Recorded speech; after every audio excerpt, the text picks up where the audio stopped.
It's the Wake Up Call with KB and Andy on 93.5 and 107.5. The Fan. Flacco rolling out, throws upfield into the end zone, and it is a catch and a touchdown! Michael Pittman Jr. on a rollout. Lawrence out of the gun on his own 15-yard line, plants in the pocket. Now he's going to air one downfield. That's a catch. Brian Thomas beat the secondary. He's at the 30. He's at the 20, 10, 5, touchdown.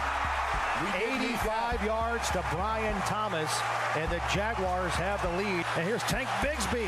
He's bouncing off of tacklers. He's inside the 5, and he's going to cruise into the end zone from 19 yards away as he just kept going.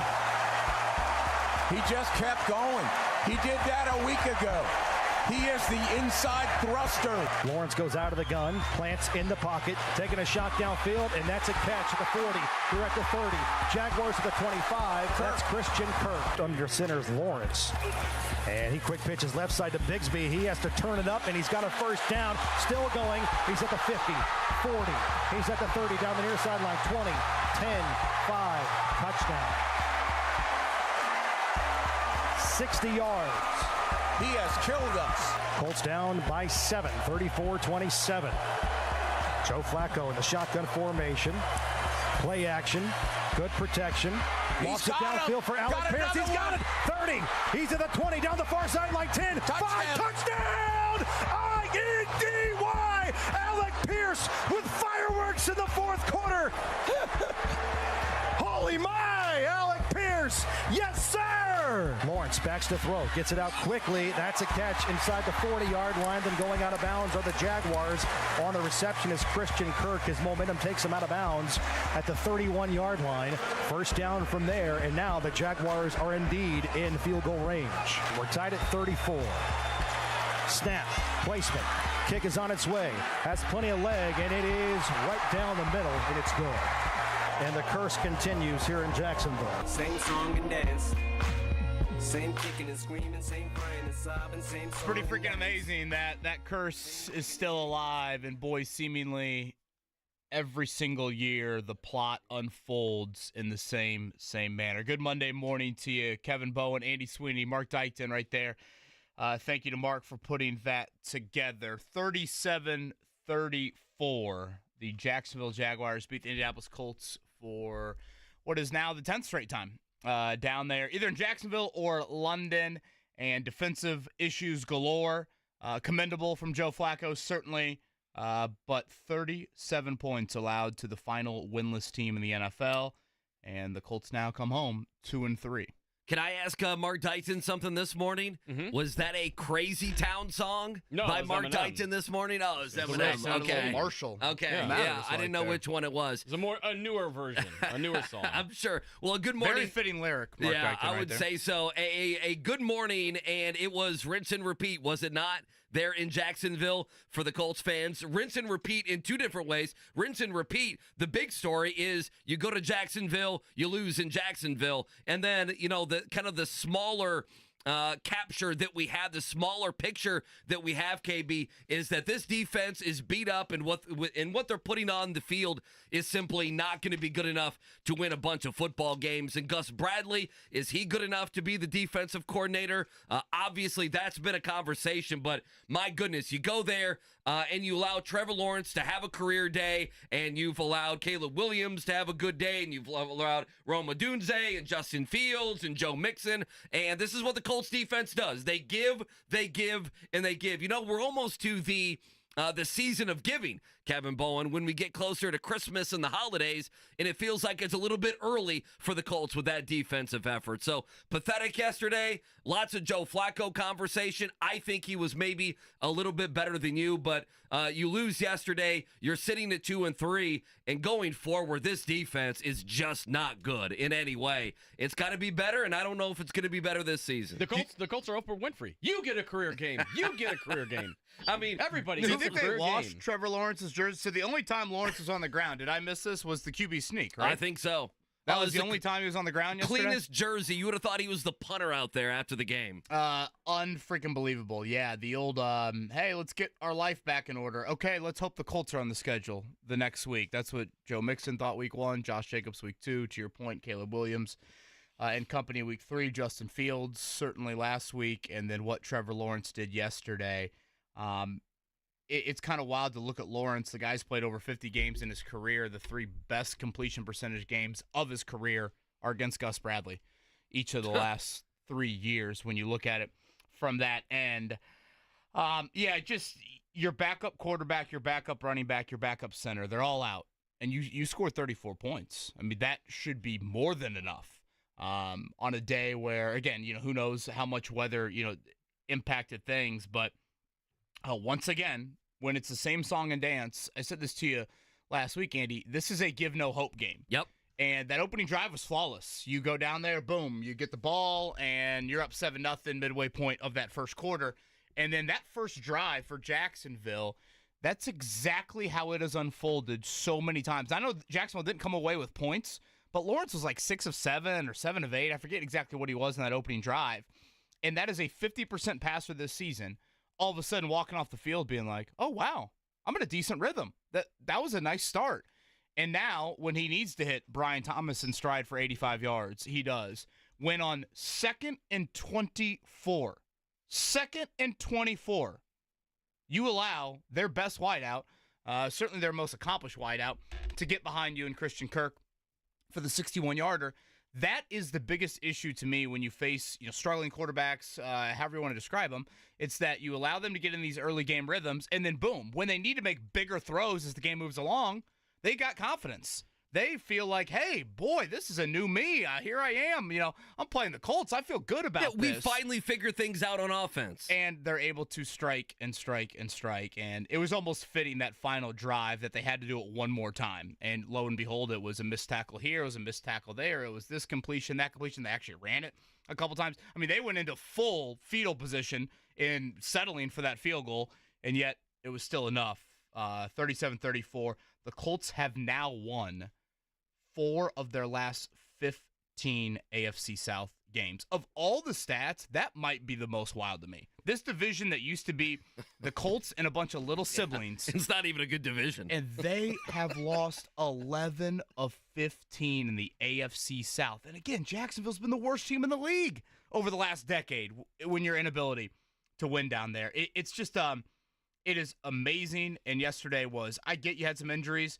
It was a horrid defensive effort. I don't care about the personnel. That was a horrific defensive effort. Yeah, I probably care about the personnel a little bit more than you.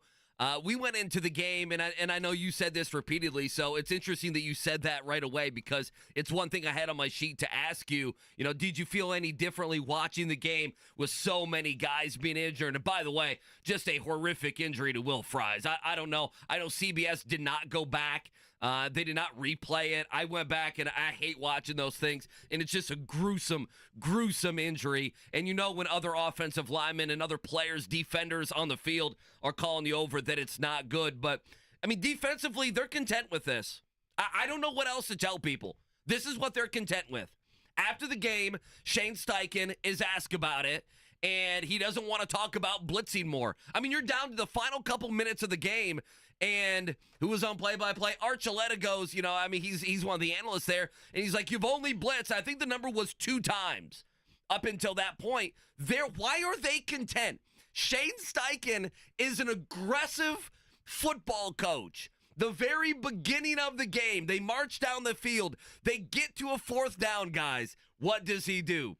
He goes for it. At the end of the first half, when he could run the ball out perhaps, or he could kneel the ball, what does he do? He pushes it. Now, did it kind of bite him in the ass there? It absolutely did. But he's like, no, we're going to try to score points. Of course, the fourth quarter play calling, the aggressiveness there. At times, he is a super aggressive coach, and he's got a defense that sits back and doesn't do anything. They don't do anything. They let the offense dictate to them, and it's completely maddening. And some of it is personnel, but Gus Bradley could have Kenny Moore, Kwity Paye, DeForest Buckner on the field, and he would have been blitzing 2 or 3 times in that game with a couple minutes to go, and it's not good enough, and everyone knew it wasn't good enough. And the other thing is, for them to be in a situation where Dallas Flowers has to be on the field, you can't allow it. Dallas Flowers cannot play right now for this football team. He was consistently out of position. You have Blackman, you have Cross, both chewing his ass out on the field for being out of position. The 85-yard touchdown to Brian Thomas Jr., who looks pretty good, by the way, doesn't he? We talked about him coming out of LSU. He's out of position. The fact that, and I'm not even going to blame him. I know he's a year separated from the Achilles, but he stunk in the preseason, and he stunk every time he's been here in the regular season. And to keep throwing him out there, I mean, if you're Will Levis or Mason Rudolph, you got to be licking your chops to see this defense. And maybe they get some guys back and they can string something together. But I cannot envision 24 points in the fourth quarter, 34 points in a game, and have it not be enough to go to Jacksonville and get the win. And the defense was so bad that we're not even talking about probably what's the hot topic, and that is Joe Flacco throwing for 359 yards and 3 touchdowns. That's unbelievable. Yeah, the reason why I can't that's unreal. Go with the personnel, that's an excuse. I mean, they're still starting 2 first-rounders on that D-line. They still have another second-rounder on that D-line that they're starting. They're starting a 4th-rounder on that D-line. It's not like they're throwing out there, a bunch of practice squad dudes. And if you want to make the personnel excuse, well, where was the excuse in week 2 when all those guys were healthy and you didn't hit Malik Willis one time? You didn't sack Malik Willis one time. No, this is can't a disease. Go with the, boy, I mean, look at all the injuries that they have. This has been a constant theme of 28th in points allowed 2 years ago, 28th in points allowed last year. This year, they're 25th in points. And if you look at the offenses they've played one offense in the top half of the league right now. And that one offense is Green Bay. Well, Green Bay with Jordan Love is a little different than Green Bay with Malik Willis. Just a little bit. Again, I just can't go there. And I know people will go there, but to me, that is just carrying the Gus Bradley water, and I have no business doing that here on this Monday when we have now seen this for multiple years and here to start the season through the first 5 weeks of the year. With the defense, again, you brought back all this personnel, you spent a high draft pick, you elected certainly to pay a lot of guys in that front 7, and this is where you're at. I mean, Jacksonville showed no signs of this through the first quarter of the season. And again, Lawrence, I mean, it's wild to me at times when, this matchup happened, and I'm, looking at Lawrence, I'm like, wait, he's been that bad? Oh, yeah, he's been terrible. We're not used to that. I mean, we live, or at least I live in a bubble where, I pretty much see Trevor Lawrence twice a year. And I'm like, I never see this quarterback that people are like. You always see the good guy. Hey, should they move on from him? Hey, is this one of the worst contracts in the L? He's over for 350 yards and a touchdown. Kevin's always surprised he didn't get an MVP vote. I'm like, he should be first ballot into Canton. I mean, literally. I'm like, what? I see none of that. And then, he throws the one ball to Nick Cross yesterday. I'm like, okay, maybe now I'm starting to see that. Yeah, triple coverage. But, again, that is it. And, offensively, you're down again, quarterback, running back, center, and you somehow manufacture 34 points. Defensively, what do you manufacture? Nothing. You manufacture the most yards Jacksonville's had as a franchise in 5 years. The highest yards per play they've had in 25 years. Since 1998. I mean, 37 points to that Jags team. And seemingly, if you are this defensive mantra, you're not allowing the 60, 85-yard plays because you keep everything in front of you. That's theoretically what this defense is supposed to be. Again, I disagree with it because I look at it like this. When you let the Lawrences of the world or these quarterbacks get into these early rhythms, again, now they feel like they can write all the checks out there. When the game's on the line, they can make these throws that maybe they're not used to making.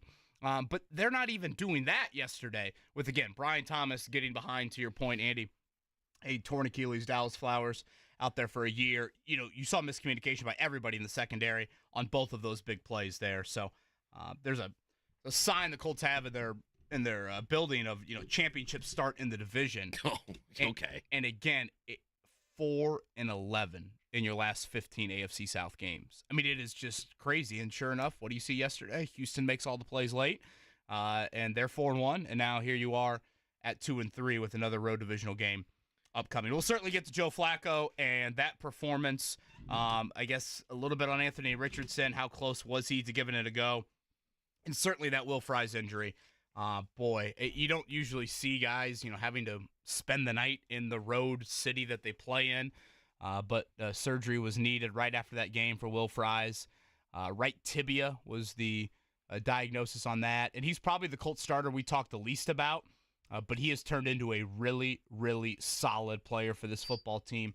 Former 7th-round pick out of Penn State, contract year for him. And that was just a tough scene yesterday, seeing him carted off. Yeah, listening to some of the sound last night and this morning, Quinn Nelson, I thought was pretty eloquent on, how hard this guy has worked and, everything else to get to the point to where he's at and how much, better of a player that he's become. But just ugly. Again, Joe Mixon, week 1, the most rushing yards he's had since 2021.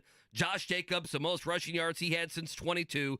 Caleb Williams, career high. Justin Fields, career high. Trevor Lawrence, career high.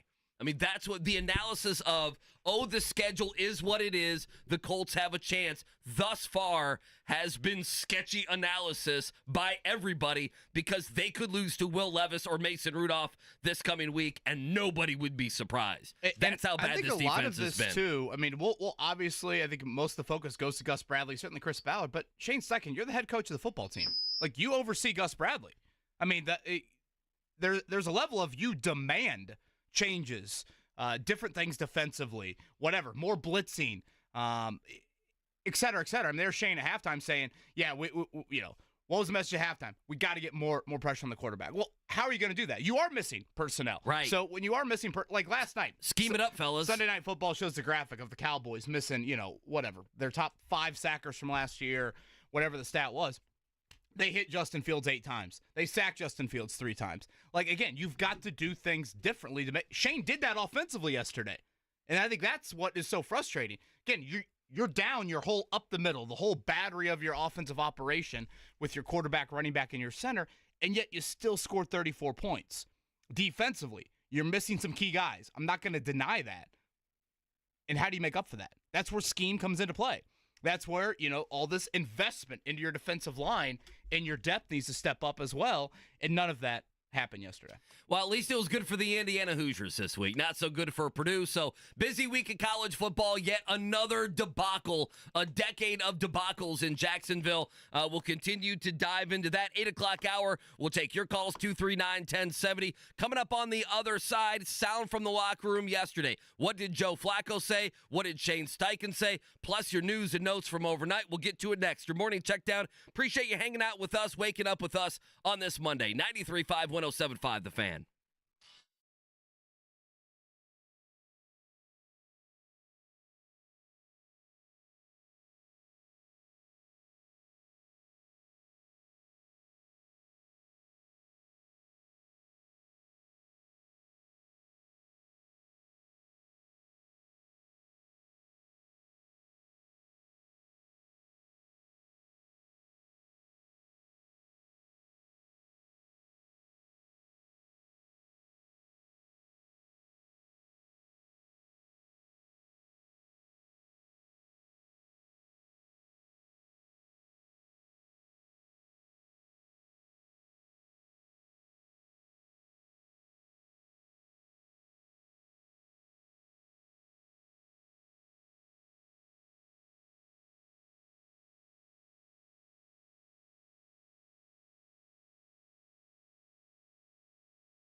By Marion University football, pursuing another NAIA championship this season. Don't miss the on-campus action at Ascension St. Vincent Field. Visit NUnites.com for tickets. All right, good Monday morning to you. Trying to make sense of another just horrific performance from the Colts in Jacksonville. Certainly that was the case on the defensive side of the ball. We'll talk all about it here on this Monday morning. Certainly more than just that to get to on this morning. Check down, Andy Sweeney, go ahead. Yeah, busy weekend. Let's start with the Colts. Again, going on the road, losers in Jacksonville, 37-34. That's your final. This is the piece of sound I was talking about in the opening segment, KB. Steichen was asked straight up about blitzing more. Here's what he had to say. I'm not going to get into that. Obviously, we need to execute. That's the bottom line. Starts with myself. I'm the head coach. We got to execute better. Does it start with Shane Steichen Yes. on the defensive side of the football? Yes, he's the head coach. He oversees it. Yeah. Okay. I want to dive into I think that at times he I don't doesn't believe so. oversee it as enough as he should. Yeah, I think his hands are tied behind his back. Something's up defensively. So he doesn't want to talk about blitzing more. The team doesn't blitz, and they lose, and the defense stinks. Joe Flacco, he was pretty good, though. 359 and 3 touchdowns. KB, I know you'll get to it. A slow second and third quarter. Good start to the game, and obviously the dynamic ending with the two teams combining for 41 points in the fourth quarter. Joe Flacco, about that fourth quarter after the game. It's one of those games that ends up being, kind of like you want the ball last. But hey, Shane said it to us in the locker room after the game. Like, this is the NFL. You're going to play games like this, and you got to be able to dig deep and try to find a way to win. It's really a shame that we won't remember that individual effort from Alec Pierce as much as we should have. That was a wild 3 catches for Pierce in the fourth quarter and trying to get the Colts back into that game. One of the crazier fourth quarters you will see. The Colts scored 24 points That's unbelievable. in that final frame. Jacksonville scored 17. I thought his first catch was the most impressive. Yeah, that was the volleyball one-hander? tip-up to Yeah. him. Yeah, look, a little volleyball background. Looked like Brebeuf High School football with how many points were scored there in that fourth quarter. So it is another loss in Jacksonville. Now it'll be a trip to Nashville for the Colts here coming up Sunday at 1 o'clock. Other Week 5 thoughts. I tried to give it a good effort last night. Some great fireworks Sunday Night Football. Dallas on 4th and goal.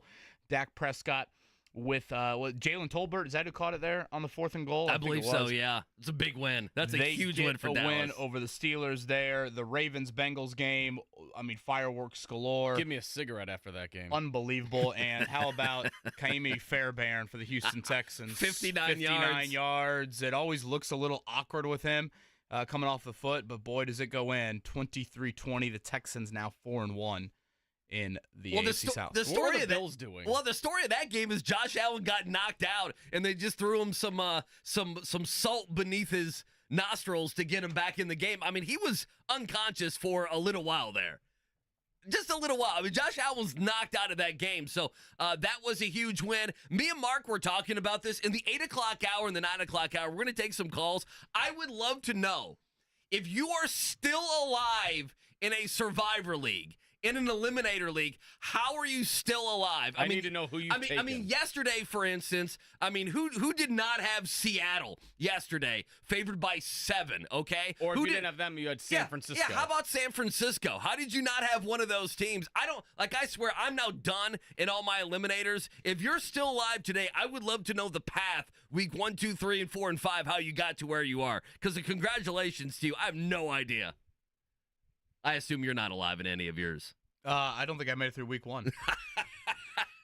Yeah, your buddies didn't have a buyback. You could buy back in. No strikes. And lose your money yet again. Maybe you took Mark's Bears, that would have been a nice little Survivor League pick. That was a there. nice, relaxing Sunday for once. Caleb Williams with a big day there. Tonight, it'll be Chiefs and Saints for Monday Night Football.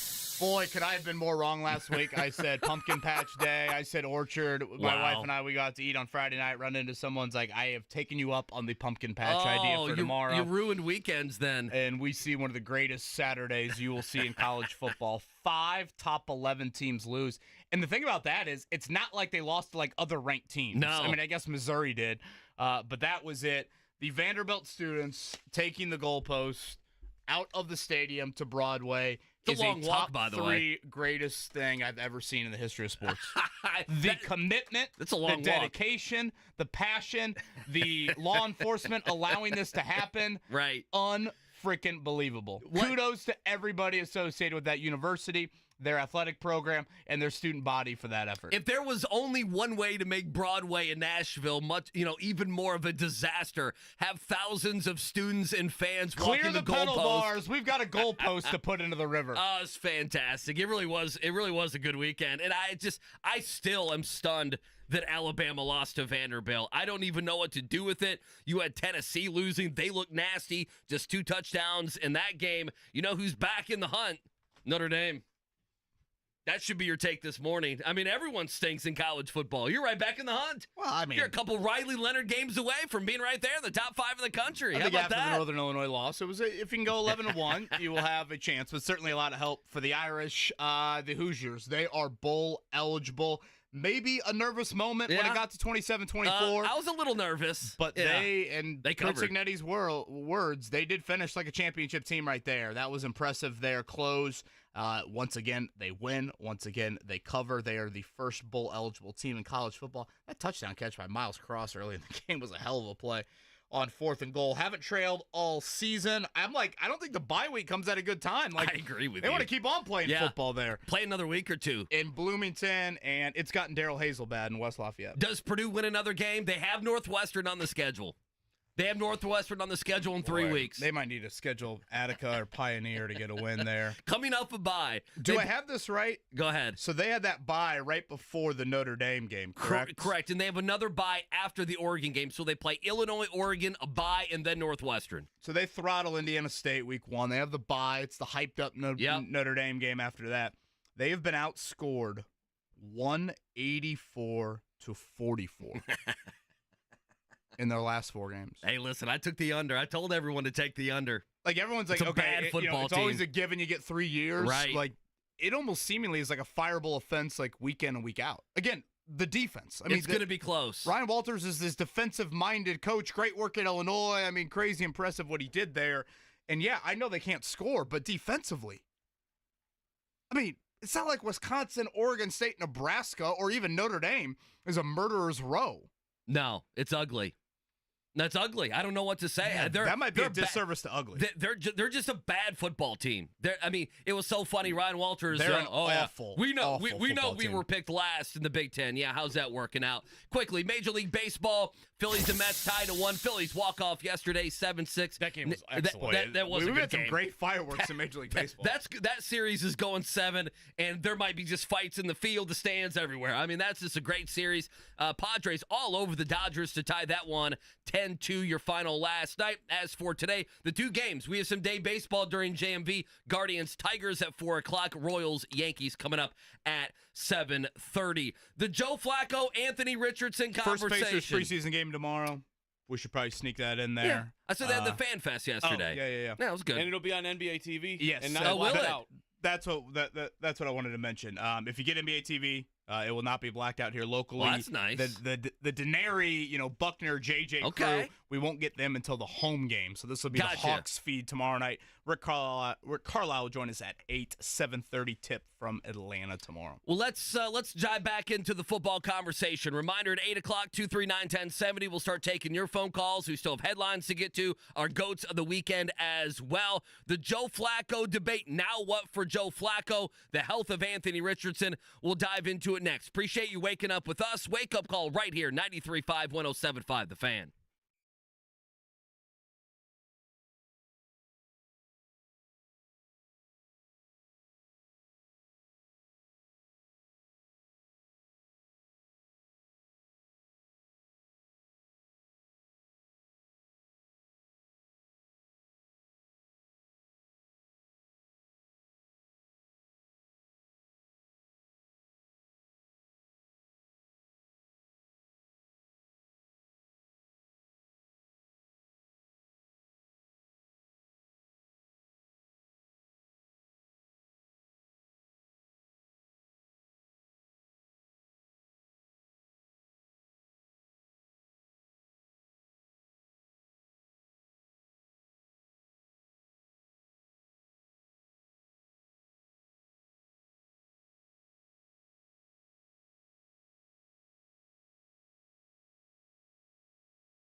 It's the Wake Up Call with KB and Andy on 93.5 and 107.5. The Fan.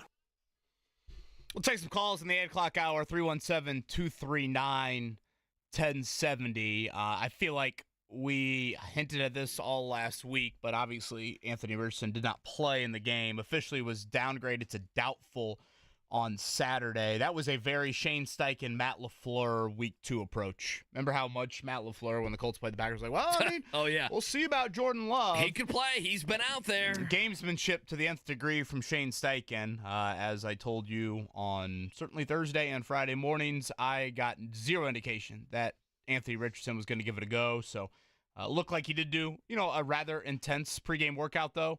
So we'll see if he's able to amp up that practice activity and play here coming up in week 6.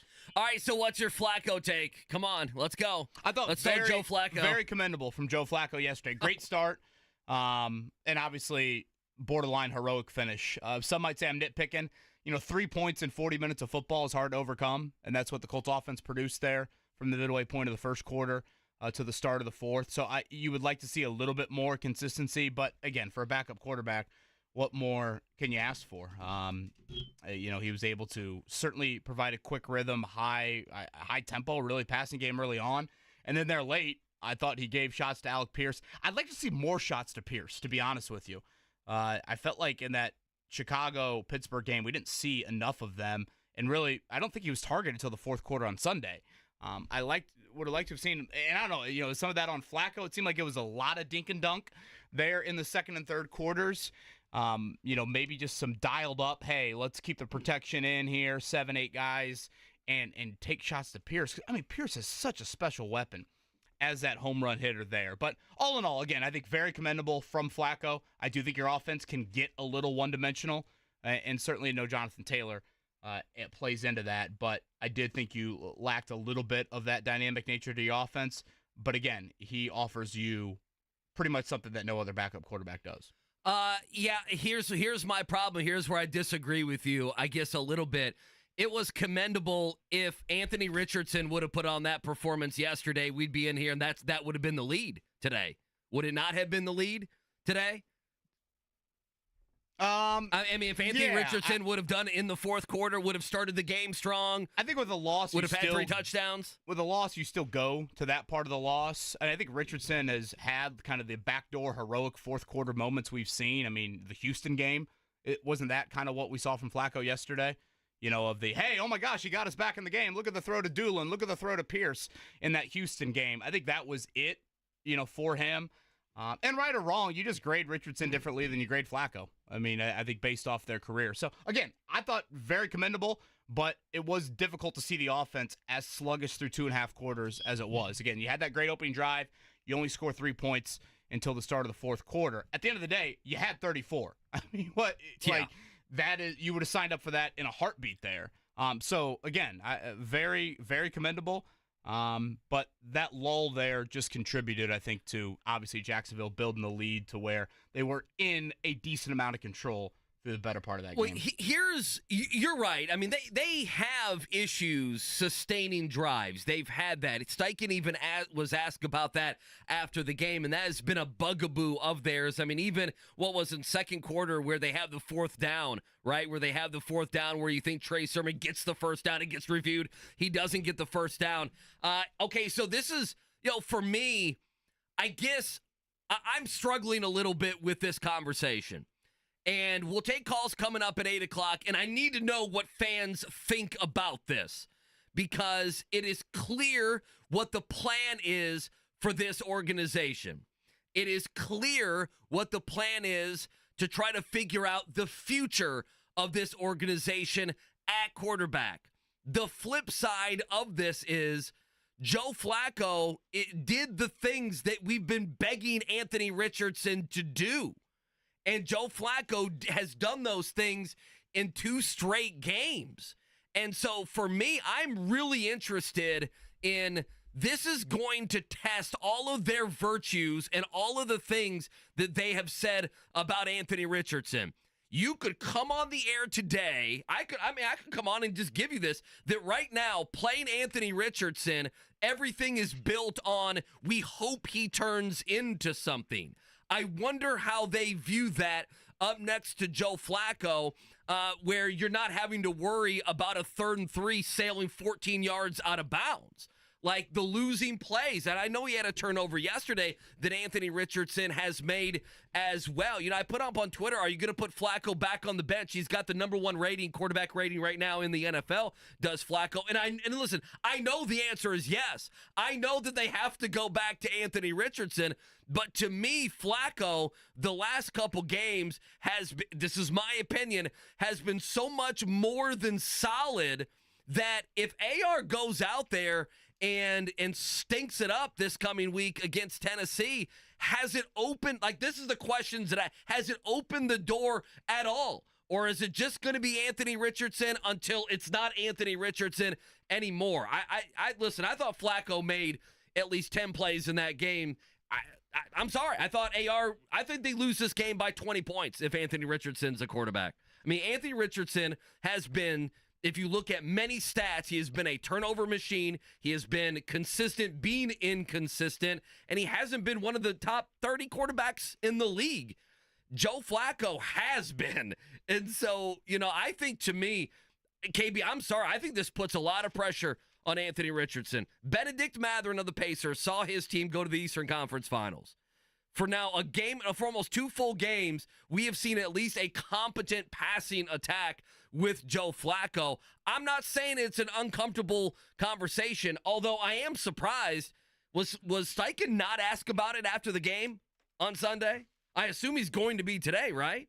Or is it just, wow, it's going to be Anthony, and that's just the way it's going to be? I mean, if he goes out there and throws a couple picks in the first half on Sunday against Tennessee, I'm asking, is there a conversation to be had at all when Joe Flacco is doing what he's done the last couple games? Yeah, I think internally there's no chance they're having that conversation. I mean, whether they said it with their words, which they didn't say it as directly as I'll say it, you know, when they drafted Richardson 4th overall, it was the present is not on the front burner. Like that draft pick said, the present isn't going to matter for a period of time, that we're going to have to live with whatever growth there is. And I think the question you have to have is, like, where does starting Flacco get you? If you want to roll with Flacco the rest of the year, what does that get you? Does that get you another 9-8? Does that get you probably drafting in the middle of round 1? Probably, yeah, probably. And what service does that do for your franchise? Very little. Doesn't help your young quarterback whatsoever, and it creates a draft pick that's, you know, again, right in the middle. So I think it's awkward because when you haven't won a division title in a decade, when you haven't had a home playoff game in a decade, when you've only won one playoff game in that time frame, you want to win. I know. That's the awkward state of the Richardson draft pick at the time that it was. Chris Ballard elected to put a Band-Aid on a bullet hole year after year after year, whether that was Rivers, whether that was Wentz, whether that was Matt Ryan, whether that was, you know, in a way, you know, drafting Richardson, of course, the thought was hopefully that will end, but when you take a player that is as raw as Richardson is, that's not going to end, you know, in the first year. Certainly doesn't look like it's going to end in the second year. So that's where you're at. Joe Flacco, I think, certainly creates a higher floor with your offense. I do think it lacks a lot of potency outside of a home run shot to Pierce. You know, if you look at how that game unfolded yesterday, I mean, that was a very just methodical passing game early on, and then nothing for you in the first 3 quarters offensively.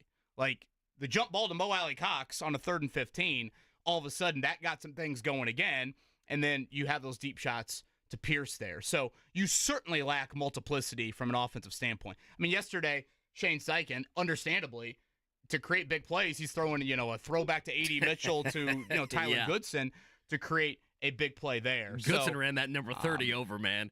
He took that man's soul. Again, I understand where you're coming from, but I just don't think that conversation. First off, I don't think the conversation is real inside the building, and that's, I guess, ultimately what matters. Should it be real? Should it be more of a conversation? Yeah, I don't think so. You know, Flacco is a really, really good backup quarterback, but I don't think he gets you to this, you know, magical deep January type of team, however you want to describe it. I think you'd be kind of where you're at with Gardner Minshew last season. If Joe Flacco was 10 years younger, you might be having a conversation. What if I gave but you he's almost 40. What if I gave you playoffs and a win like you did in Cleveland last year? Well, he didn't win a playoff game, but I still That's think right. He lost to Houston. But if I give you a playoff game, if I give you the playoffs, Yeah. you make the playoffs with Joe Flacco.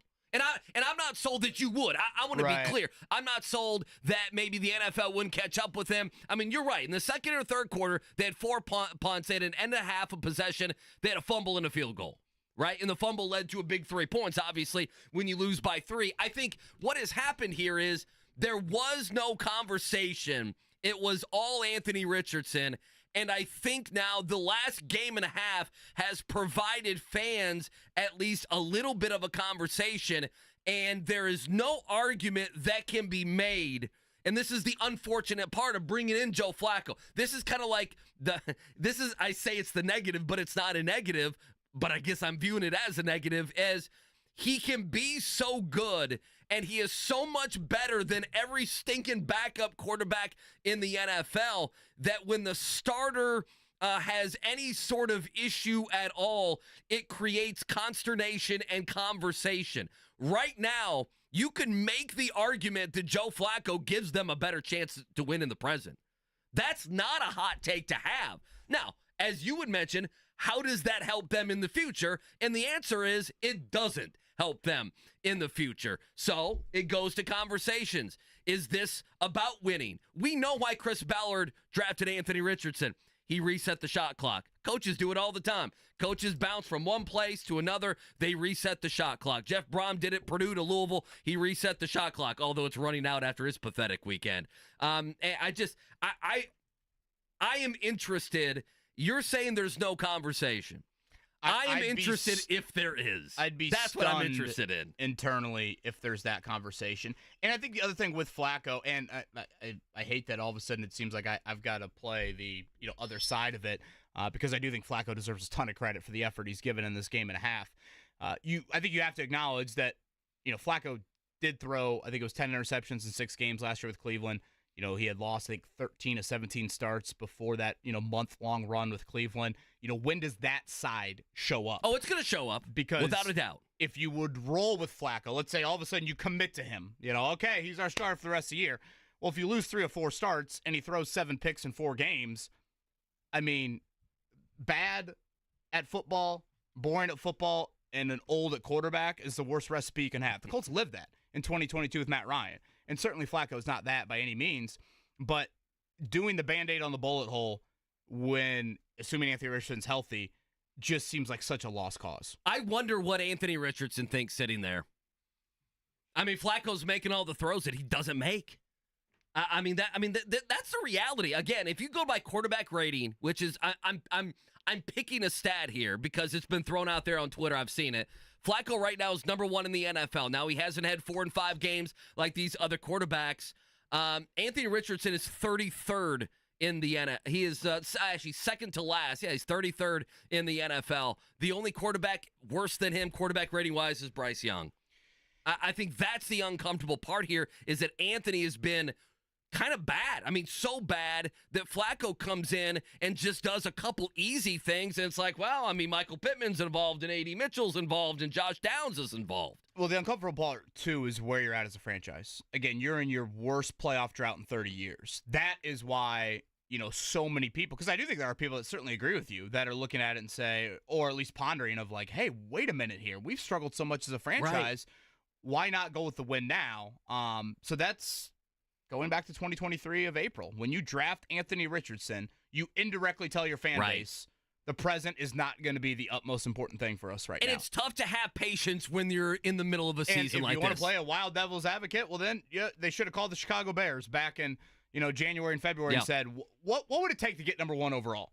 Because we need to find the C.J. Stroud.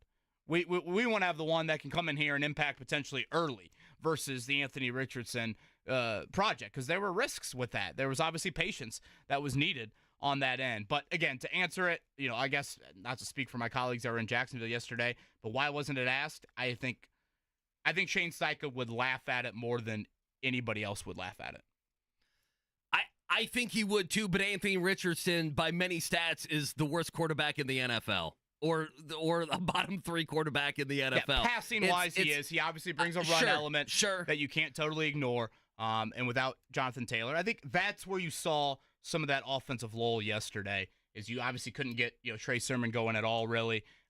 That is an element that Richardson could bring. But right now, there's no debating that. No, there's not. And the floor of a passer, Joe Flacco, increases that substantially. And I understand that. I guess I agree with Greg Doyle, who wrote this in the Star last night, that, this wasn't a conversation maybe that they wanted to even have to have this season. They did not want to have this conversation where Anthony Richardson got injured, and before he got injured, he was playing pretty bad football at times. And then Joe Flacco comes in, and I know it's a loss, and we need to remember it's a loss, by the way, and throws for almost 400 yards and 3 touchdowns, and really helped steady the ship in that Pittsburgh game as well. It's an annoying gnat of a conversation. It's a nagging conversation that they probably didn't want to have at all this season. To use your Matherin analogy, the hope is that sends a message to Richardson of the methodical passing game can go a long, long way in just sustaining drives and keeping you out of these, really lull moments that Richardson has had when the big plays aren't there for him. All right, I have a thought on the defense. We'll dive into that. The defense was terrible yesterday, so we'll dive into that. More quarterback conversation. Your calls as well. 317-239-1070. 8 o'clock hour around the corner. Reaction Monday right here on The Fan.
It's the Wake Up Call with KB and Andy on 93.5 and 107.5. The Fan. Another therapy session? Well, yeah. That segment we did earlier last week, I guess we'll run that back next year if we're still doing this show. Here, put me on the couch for a second. Can we have therapy on the mustache on the Jacksonville Jaguar defensive coordinator, also accompanied with the soul patch underneath? Do we like that look? Did he have both? Yeah, he had both. All I remember is his head just going to the ground when Alec Pierce ran by his secondary there. Boy, that guy. I think it was Ian Rappaport on Twitter. He put, you might that defensive coordinator might want to just ignore the head coach, GM, and owner for the next week, even if they win this game. What's that guy's name? I need to look it up. Ryan Nielsen. Do you know anything about Ryan Nielsen and the mustache? Actually, when Gus Bradley or when I said that Gus Bradley shouldn't return for year 3, I thought, that Atlanta dude was great against the Colts. Should they look into him? Okay. But lo and behold, certainly yesterday, not a ringing endorsement for his group. Nonetheless, they did make a few plays. Well, they made a few. That defensive line's not bad. And that was needed there. Yeah, that was a big sequence late first half, that Trayvon Walker bull rush of Braden Smith. I'm curious about Braden Smith moving forward. He was so great against TJ Watt. That was more of a power rusher, certainly in Walker. But again, Braden only practiced 1 day last week. Is this something to monitor moving forward, like the off and on maintenance with him? Obviously, the guy next to him, super unfortunate, Will Fries, broken tibia there. Had to spend the night in Jacksonville. Just an awful scene there as he is in a contract year, the 7th-round pick out of Penn State. We'll get some calls here in a little bit on that end. And, yeah. I have a couple thoughts before we take calls. Is that okay? Let's hear. Okay. Just things that people are talking about here as we enter hour number 2. A.D. Mitchell, alligator arms. You bothered by him? I am. Okay. Business decisions. Okay. He's had, maybe 4 business decisions through 5 weeks. He had a couple yesterday. And the why. That's what I'm trying to get to. I said to you last week, I'm optimistic about him because he gets open. I mean, hell, yesterday he was open on several occasions, I thought. And Flacco peppered him with some targets. 7 targets and 19 snaps for A.D. Mitchell. That is a high percentage for a guy that's only playing 19 snaps. You go back to Texas. I thought the thing that stood out to him in college, Andy, was the 5 touchdowns in the 5 college football playoff games. If you look deeper at those games, though, I want to say he only had 6 other total catches. So it gets a little bit more into the why. He didn't make a lot of contested catches in college. I was screaming for, when we did what type of wideout do you want to see? I was all about yards after catch. That was my thing all throughout last offseason. Just, they can look like Deebo Samuel. They can look very different. Wideouts that are great after the catch can be great with their speed. They can be great with their power. They can be great with, a multitude of things. It doesn't come in a certain shape and size. Mitchell was really poor at yards after catch at Texas. Is this kind of some of it? Where it's he struggles to, maybe make those contested catches. And then when he gets it, he took that wild angle on that crosser in the first half there. It was a 3rd and 7. And he's going backwards. And I'm like, that's a play. You got to cut it upfield. You get 4 there. Maybe you go for it on that 4th down. So there's got to be a conversation for Reggie Wayne and company with A.D. Mitchell and finishing off plays. Yeah, I thought, now seeing a month of A.D. Mitchell, he has had some bursts. He has had some flashes. I think he's had some flashes, obviously, with Flacco the last couple games, which is a different conversation piece. But, A.D. Mitchell right now has alligator arms. He's learning to be an NFL wide receiver. And it's going to take, I think, a little bit more time than maybe we wanted. Pittman and Pierce attacked the ball. Right. I see a reluctance to attack it from A.D. Mitchell. And he knows when, the safety or the corner is coming down on him. He knows. He absolutely does. So I think that's one conversation. I think the other is, I know Latu played a lot yesterday. The matter of fact is Latu has 1 sack in 5 weeks. And so when we talk about fortifying this team with a young roster, those are going to be the 2 guys at the very top of the list that we look at. And right now there's been some flashes from both, but maybe both a tad in over their head. Again, Latu, I think he had 4 tackles yesterday. The other thing I wanted to bring up real quick before we go to the phone lines and we can continue the Flacco conversation. The defense was a mess. It was a debacle yesterday. The aggressiveness of Shane Steichen And, in real time, the first drive of the game, KB, I am wanting him to take that field goal. I don't mind saying it. I'm wanting him to take 3 there. And the reason I bring it up is later at the end of the first half, I'm sure many of the people that were celebrating the touchdown in the first quarter at the beginning of the game were, and I saw some of this on Twitter, were frustrated by them trying to score points at the end of the first half. And I actually, looking back at it, I support it as, hey, he went on, scored a touchdown in the very beginning of the game. So Steichen was ruled right on that one. And then I thought they did the right thing at the end of the half. I know it cost them 3 points. They get the ball back at the 34-yard line with 20 seconds to go and 2 different timeouts. If you remember, they immediately get a 12-yard play, so they're right there near midfield. And you would hope at some point you could get, 20, 25 more yards and a couple more plays and have a chance at least for Matt Gay. We know they have an incompletion, and then the fumble happens, and Flacco has to be better there. But I was not bothered by the end of the half pushing for more points. I know it did not work out the way that you wanted, but Steichen's aggressiveness also got you a touchdown in the first quarter that I'm not sure many coaches would have gone for there. They probably kick a field goal, and they probably take a 3-0 lead. And I also like I love that throwback look, from A.D. Mitchell to Tyler Goodson. I mean, that was a 2nd 14 late in the first half. I think Shane Steichen has to walk into that game and saying, wait a minute, no Richardson, no Taylor. We're probably going to struggle to create the explosive plays. Let's do some things differently. Again, you would like to maybe open the door to Gus Bradley's office and let him know some of that. Hey, you're down some key personnel. Might be good to do some things a little bit differently schematically to try and aid you in that area. Now, the analytics people aren't happy with Shane Steichen, though. Okay.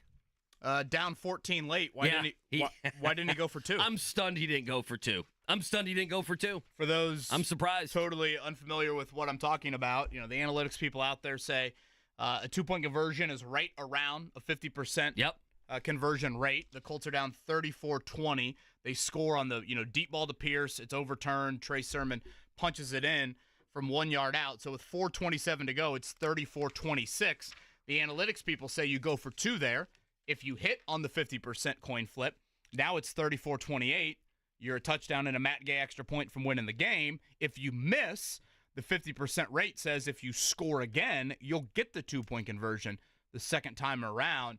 I was actually surprised Shane Steichen didn't do that. I was surprised, and I saw a lot of people on Twitter were surprised that Steichen didn't do that. I am. I thought he would go for 2 there. He is one that I think sides on that end. Again, the defensive effort, pretty ugly yesterday. We will hit a lot on that. Mark Dykton, where should we go first call-wise here? Let's start with John, who wants to talk about Joe Flacco's performance. Hello, John. Good Monday morning to you. I've got a few comments. I don't mean to say anything bad about Andy, but to me, that's just a dumb take. Flacco gets us nowhere. There better not be a fan out there that wants Flacco to start. I'm not even thinking about that. He's the one that lost us the game. The whole game he played like he had his job on the line or something. Hang on, John. You said I had a dumb take, and you said Joe Flacco lost the Colts the game. You believe Joe Flacco lost you the game yesterday when the defense allowed 37 points and a career high to Trevor Lawrence, who hasn't won a game since November 26th of last year? I don't care what the defense did. If he would have scored 3 points in the middle of the game, we would have been fine. I don't care what the defense did.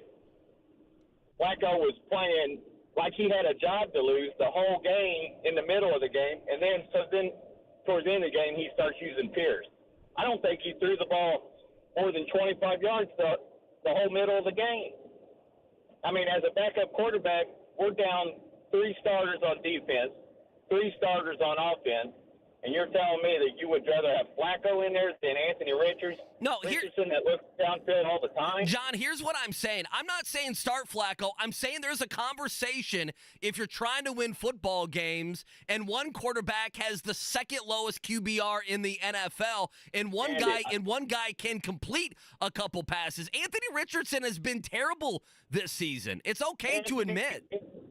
Anthony last game is footwork looked a lot better. He's getting better. There better not be any conversation of Flacco. I don't think, in my eyes. Well, listen, I appreciate the phone call. I think you're right. I don't think there is a conversation. But what I'm saying is this is not what the Colts wanted to have happen. is have Anthony Richardson in the first month of the season look bad, be terrible at times, make losing football plays, have to micro-analyze every throw that he's making, and then have Joe Flacco come in, help win you a Pittsburgh game, and throw for damn near 400 yards in the Jacksonville game. They're not going to go to Joe Flacco. I want to be clear. But they also did not want to have a seed of doubt or a conversation about the quarterback whatsoever. It was supposed to be up to Anthony Richardson to make sure that we never had to have this conversation about Joe Flacco. And I'm sorry, we go into week 6 and we have the conversation. If you're down, let me ask you this. You're down 17-3 and Anthony Richardson has 85 yards and an interception at halftime. You're telling me you guys aren't going to sit there thinking, man, could we win this game if we put Joe Flacco back in? And that's fine. If you say, well, it's about developing a quarterback, that's fine. Then you can't come out here and bitch and moan all the time about the defense when you lose a game at Jacksonville. Yeah, I just can't have a serious discussion about benching Richardson 7 starts in for Flacco. I just can't go there. Well, who is going there? No one's going there. But it's a conversation when one quarterback's terrible and one quarterback, can complete a 7-yard pass to Josh Downs. Everyone was like, Michael Pittman and and all these guys are having a slow start to the season. No, they're not. They have a quarterback who can't get him the ball accurately at any point. Yeah. It's okay to say that. And again, it goes back to drafting him. If you want to play it out here of, okay, Jalen Hurts' first year, Josh Allen's first year. You can get into a lot of these situations where it's almost like we all should have had to watch a film before the start of the season on. And again, Peyton Manning's 98 season, you could easily go there, 3-13, et cetera, et cetera. Most picks, for a rookie in the history of the league. Okay, whatever. Put that aside. Go to Jalen Hurts. Go to Josh Allen. Go to more of these Richardson examples. And it's like, okay, are we all agreeing to be patient here? And not all of a sudden, at the first sign of any sort of issues, you push the button to Flacco. Because again, where does Flacco get you? Does Flacco get you to January 20th? Does he get you to winning your first division title since 2014? What purpose does starting Flacco serve? Does it send a message like Benedict Mathurin being hurt in the playoffs? I don't think it does. Well, they didn't win yesterday. If they would have won the game yesterday, maybe it's a little bit, I hate saying that, maybe it's a different conversation. So I can't sit here and say, well, if you put in Flacco, you're going to win the game. You lost the game yesterday. I don't think he was the reason you lost the game. He contributed. He had a fumble that cost you 3 points. He did. In the second quarter and third quarter, they had 4 punts, an end of half, a field goal. They had 5-6 possessions where they didn't do anything. I think the problem with the Colts is they're stuck as a franchise a little bit. Well, they're stuck, and you mentioned it, they're stuck between they want to win games, they know they have to win games, but they also have to develop a quarterback. And you want to be able to do both. Well, guess what? Bryce Young, Carolina figured out they couldn't. I think Tennessee's figuring out with Will Levis, hey, it's going to be tough to develop this guy and win games. Sometimes you can't do that. And I think that, to me, that's the biggest question. But devil's advocate in Philly and Buffalo would say, we could have pulled the plug on Hurts and Allen. And would you have gotten to a Super Bowl if you're Philly? Would you have gotten to Buffalo having as much success as anybody in the AFC, not named the Chiefs, over the last 6-7 years? Had you pulled it on Josh Allen that early? These are indirectly as a franchise. I hope he ends up being that good, by the way. When you draft Anthony Richardson, what you're saying is, at the first sign of struggles, we're not going to panic to a Band-Aid 39-year-old quarterback. Should they have brought in Joe Flacco then? Well, I think maybe bring in a stiff where you don't even have to worry about this conversation. You bring in Tommy DeVito. Well, I'm trying to think a true backup third string quarterback. I get what the Colts are thinking. Here's a guy that has played in the Super Bowl. Here's a guy that's won a Super Bowl. Here's a guy with tons of experience. I'm totally fine with Flacco being here. And the thought is, obviously, let's look at Richardson's absence. Assuming it's just 1 week, Flacco, again, very commendable in his effort. Helped you win the Pittsburgh game. And certainly I would disagree with John in that Flacco did not lose you the game. Yes, I agree with John in the sense of there was a 40-minute stretch of football where you scored 3 points as an offense yesterday. That contributed to Jacksonville building this 2-score lead that they felt good about, certainly, and were able to hold on from there. But Flacco more than has done his job. And now you're going to pass the keys back to Richardson, and we're going to watch this experience unfold. But I can't go with the serious conversation of after 7 starts. Does Anthony Richardson or benching Richardson? And listen, I'm with everyone. Anthony Richardson, though, right now feels like it feels like I don't know if pampered is the word, but they are doing everything as a franchise to make him feel comfortable about his position here. I'm not sure how many other players in the NFL get the leeway of Anthony Richardson. He is getting a lot of leeway here. A lot, and everything is built around him having success, and the season doesn't matter as long as we develop you. And we're not going to play Flacco, who could throw for 350 yards. Come on, the last game and a half is the most competent passing game the Colts have seen in 2 seasons, right? Don't you think they understand that he's one of the younger players in the NFL? He played very limited in college compared to other quarterbacks that have been drafted in the first round. So they kind of know that he's going to be a project. So they're okay with the ups and the downs, and more of the downs than have been the ups. But they see the potential. There's a reason why they drafted him 4th overall. So they're more patient than fans are. Fans are like, well, you drafted this guy 4th overall. Let's go. Whereas they're kind of like, yeah, we know because we like his ceiling, but we know that there's a lot of room to grow. Is that a way? I feel like that's how they're looking at it at West 56. Possibly. The flip side. Boy, I say this and I don't mean it. Listen. When I took this job, I was excited because I thought Anthony Richardson was going to be dynamic, and I still think he is going to be pretty dynamic. But I'm also just wearing out of he didn't play much in college. You knew that. If you didn't want to do what the Packers did. Well, the Packers, they sit their quarterbacks for 2 or 3 years. Send them for 2 years. If you still think he's going to be pretty dynamic, what service does it do to then roll with Flacco? Like, when is Richardson going to grow? Can you grow on the bench? The Packers think you can. I don't think you can, but again, they would say you can. The amount of reps Aaron Rodgers and Jordan Love had in college pales in comparison to Anthony Richardson at Florida.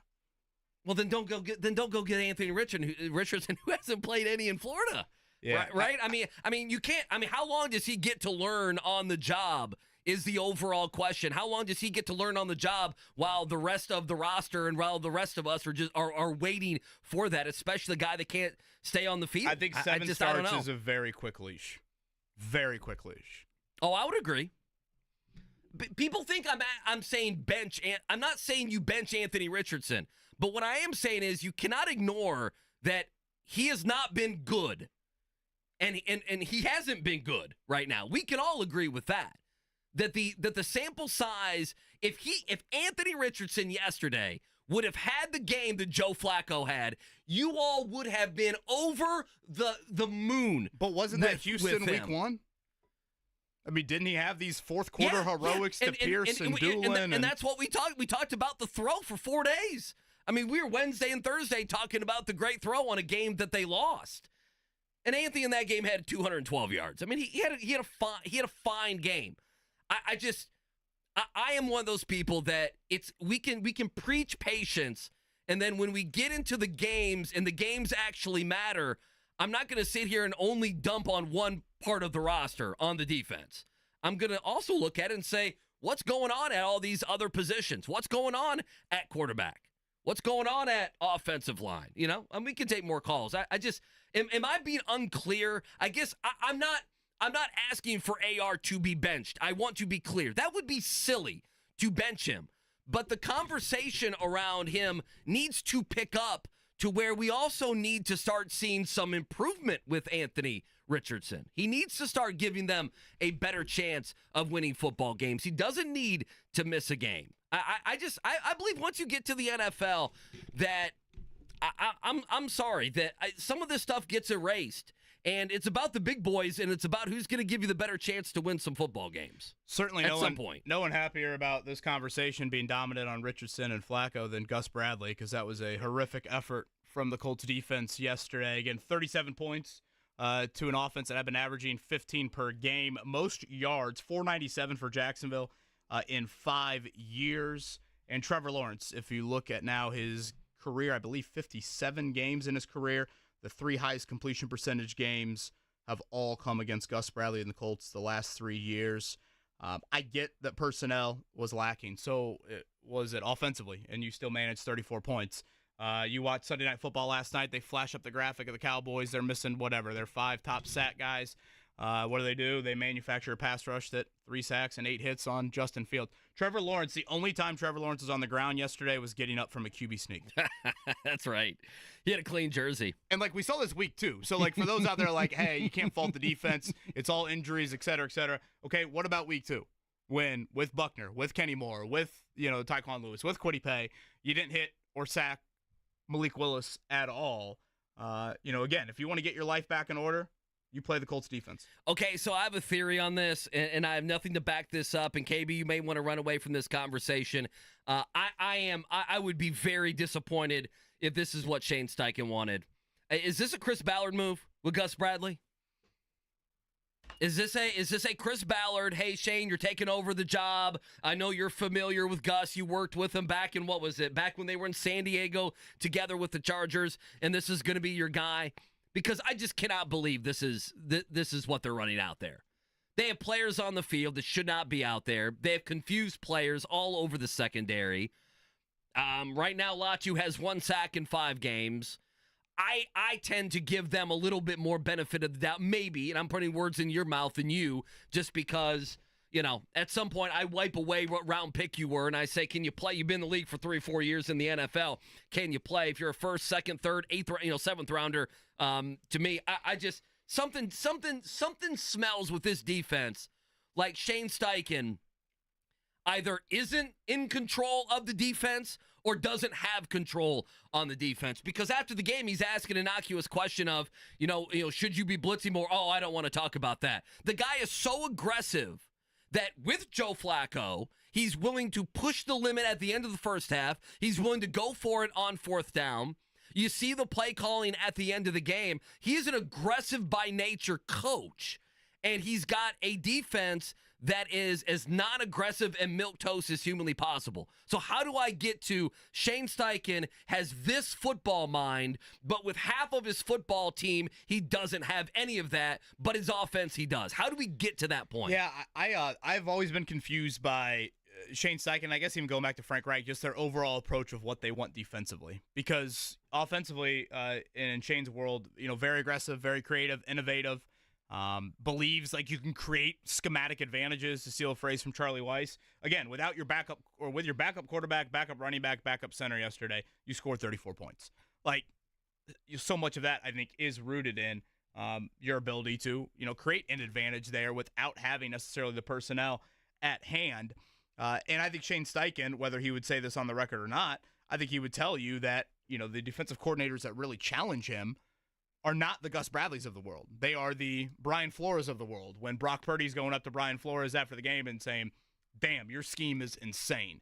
That's what keeps you up on a Monday, Tuesday, Wednesday preparing for an opponent. And I've said this time and time again about Gus's defense. And again, 28th in points allowed each of the last 2 years. Right now, you're 25th in points allowed, and you've played 1 top half offense, and that was Green Bay. Again, you played Green Bay with Malik Willis, not Jordan Love. But Packers suck. When you allow, and Lawrence got into that rhythm early yesterday. What was Lawrence? 9 for his first 10, something like that. When you allow a struggling quarterback, and Lawrence entered yesterday with a worse completion percentage than Anthony Richardson on the year.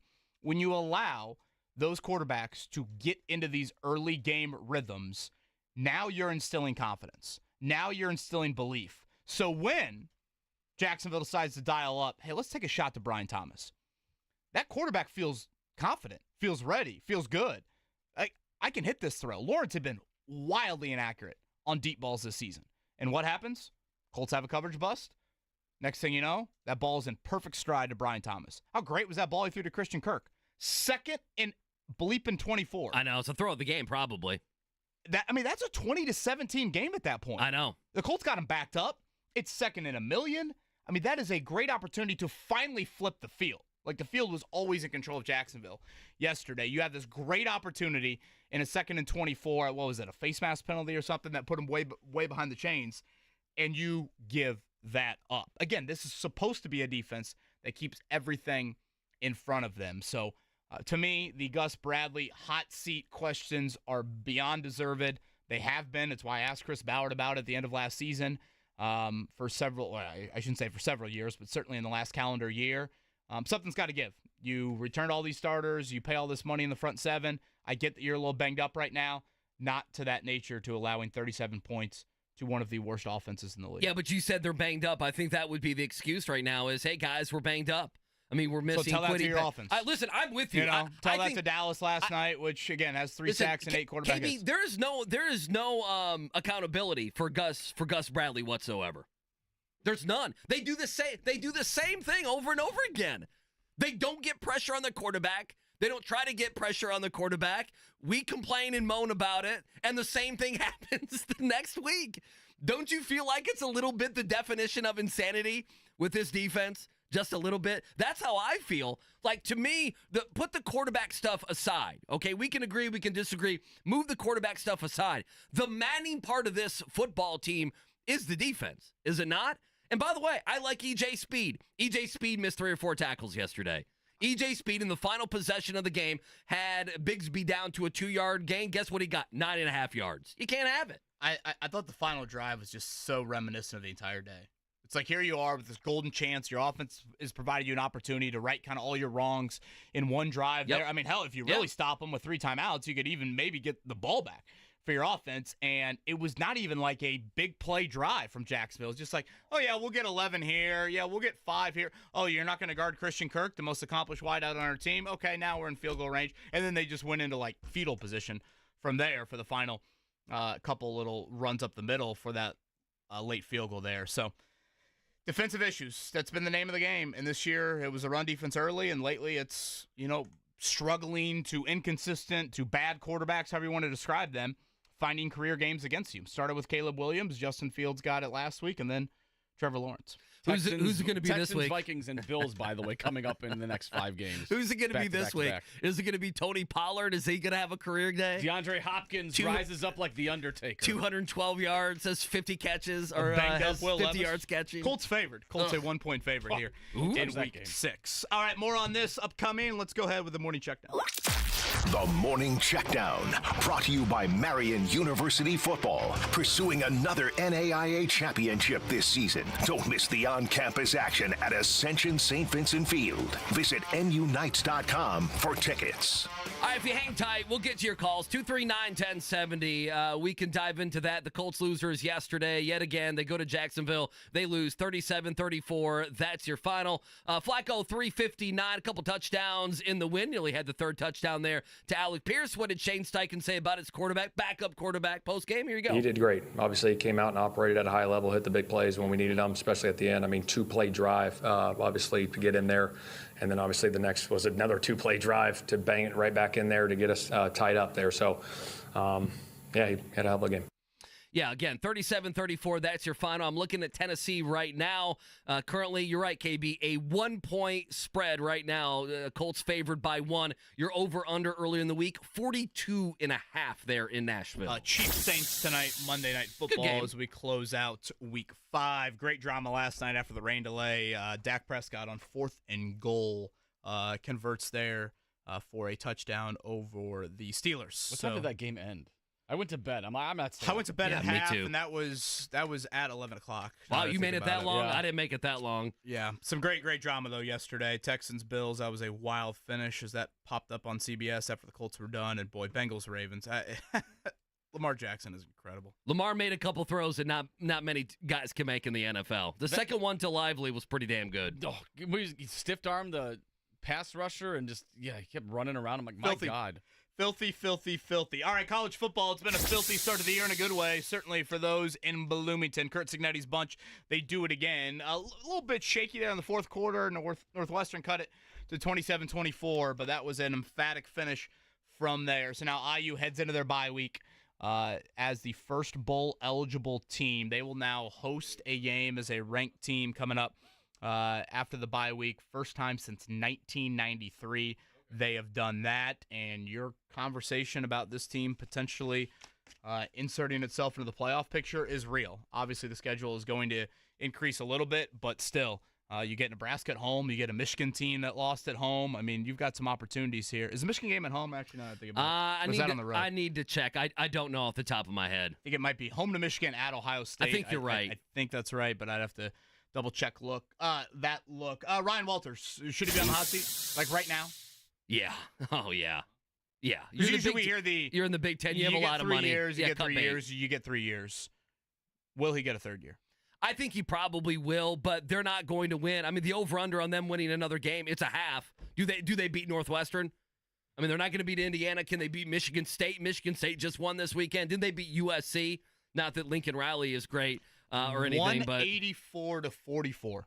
Ooh. Purdue's been outscored the last 4 weeks. Oh, that's nasty. 184 to 44. Only one ranked team in that 4 games. Nasty. Not good at all. Quickly, Major League Baseball, Phillies over the Mets yesterday. 7-6 walk-off by Nick Castellanos. 10-2 your final there out west as the Padres over the Dodgers. Both of those series locked in at 1 apiece. They get a day off today. 2 games today, both in the American League. Guardians hosting the Tigers. Cleveland leads that series 1-0. That one at 4:08. So during JMV, Royals and Yankees. Yankees won that first game 1-0. Let's take a break. Coming up on the other side, more of your calls. Our GOATs of the weekend. It's a Monday right here on The Fan.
It's the Wake Up Call with KB and Andy on 93.5 and 107.5. The Fan.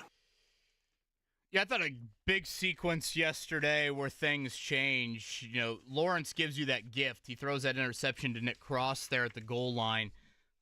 Colts go 3 and out. I thought Flacco actually had Josh Downs open on that third down over the middle, missed him there. And then Jacksonville has the huge punt return. Second longest punt return in the league this season. Devin Duvernay goes 53 yards, and the very next play, Tank Bigsby runs over about 9 Colts into the end zone. That was a 13-10 ball game. You know, you think about that, 13-10 then, 2017 when you get to the 2nd and 24, and they hit Christian Kirk there.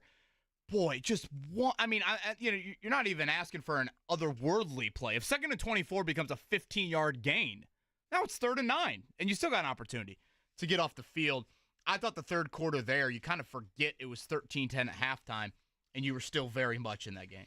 Quickly with the Bigsby play, number one, he got pushed starting at like the 12-yard line, KB? I mean, his offensive line. Nick Cross first he ran over, then he ran through. Was it Womack? Yeah, I think so. And then the rest of the offensive line piled on, and they pushed him a good 10 yards. And then also on that play, CBS showed this, and I did not see this live at all, so I'm glad they had the slow motion because there was a question of, when he fumbled the ball, Bigsby, and that obviously never became a conversation piece because he recovered in the end zone, and there were a couple Jags players that were there. But Latu nearly made a great play. He nearly punched that ball out. Yeah, I was surprised that Sarator agreed with that. I don't know. I feel like once that ball's jarred loose, it's kind of hard to deem. Like, no, they still have control of it there. But, yeah, all for naught because Bigsby, pounced on it, and it's not like they overturned it or anything. No, that would have been a sticky conversation. Go to the weekend. We'll do it here in a second. Let's take a couple calls. 239-1070, reacting with you on this Monday. Brian up next on The Fan. Brian, good morning. Good morning. Hey. Until we get rid of guys like Grigson and Ballard, we're always going to be in the hole. Grigson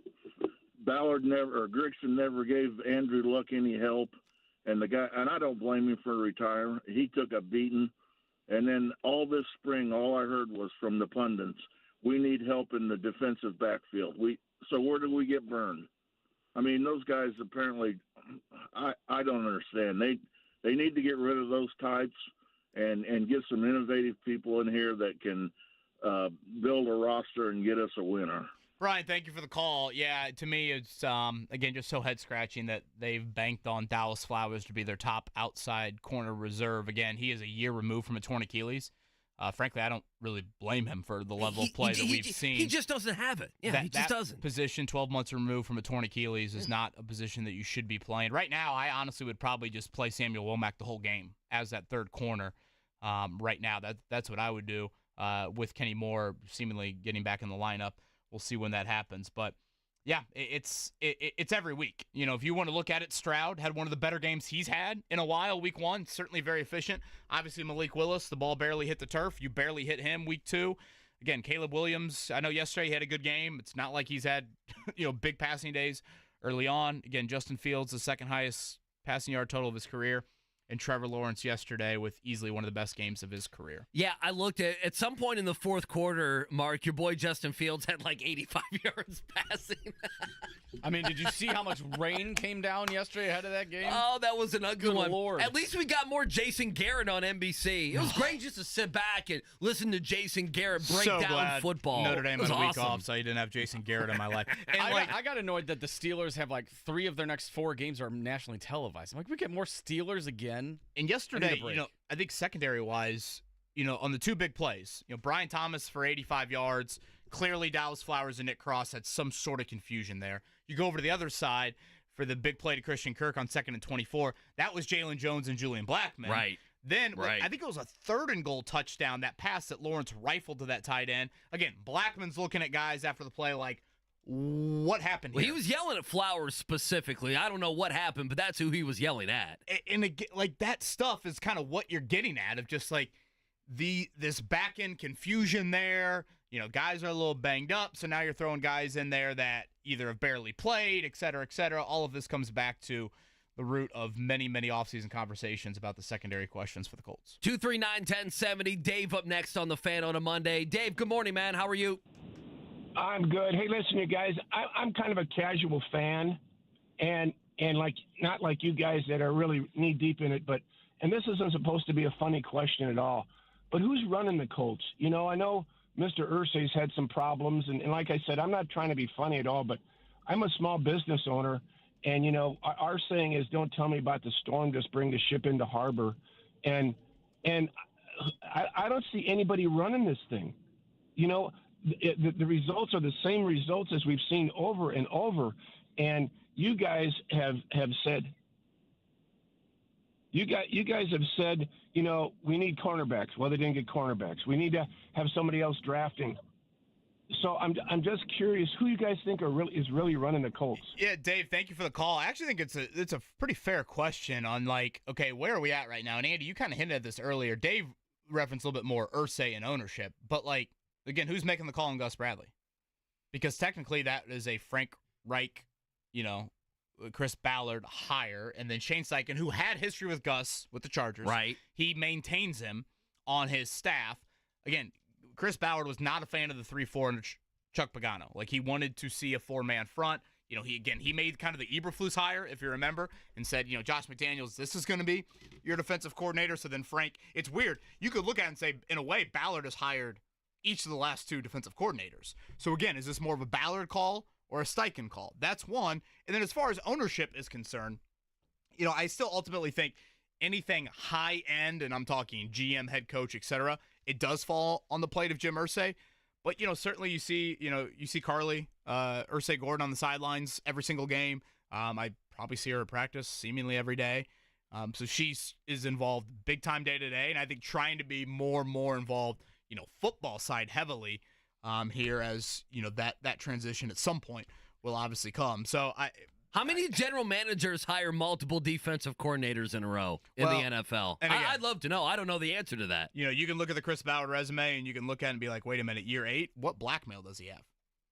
Well, and that goes back to the conversation we always have. I know. That's the reality. And again, this conversation isn't new, but for those that are listening and don't usually listen, that's a very, very fair question. 239-1070. We'll keep the calls going. Goats of the weekend. We'll do it next here on this Monday on The Fan.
It's the Wake Up Call with KB and Andy on 93.5 and 107.5. The Fan. Boy, it's hard to do when you've lost in a single place now for a decade, and certainly when you have the historical nature of yesterday's defensive effort. But that was a hell of a fourth quarter from Alec Pierce. I mean, that was, and to your point, Andy, the best catch of them all might have been the first one. Oh, I thought it was. When he tips it to himself and still stays in bounds. Yeah, he caught it. Looked like the volleyball background that he is. Alec Pierce, 2028 Beach Volleyball Olympics. He'll probably still be in the NFL. 2032.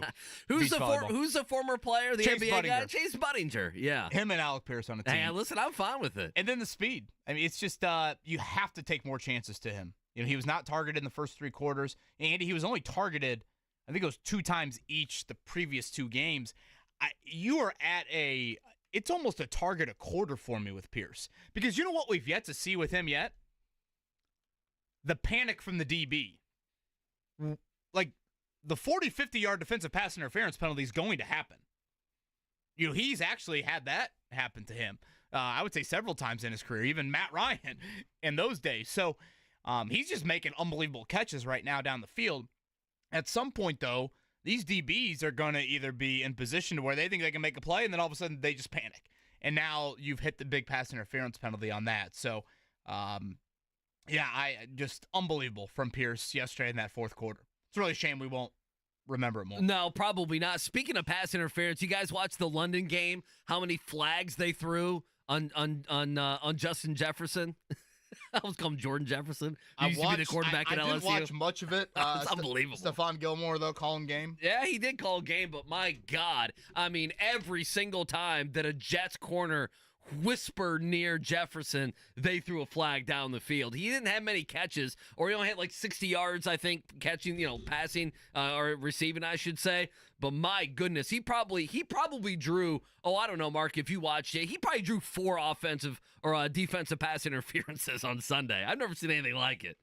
It's ridiculous. Jags and Bears, London this weekend. Ooh. So now 2 in a row. Technically a Bears home game for Jacksonville. Boy, there are a lot of Vikings fans in that building yesterday. All right, let's do our GOATs of the weekend. Who is the GOAT? I told you all that I was the greatest of all time. Jordan, here's Michael at the foul line. A shot on Elo. Good! That's what I'm talking about! That's why he's MVP! That's why he's the GOAT! The GOAT! Or GOAT?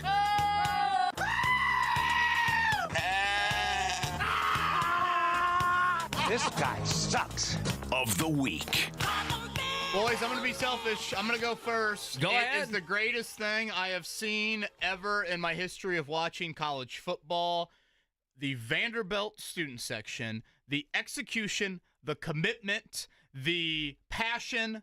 Don't say Vanderbilt football isn't an SEC school. They take the goalpost and they say, we're making the 53-minute walk on a Saturday night. You know how many people had to be involved in taking that goalpost from their stadium? It's almost 3 miles. To Broadway.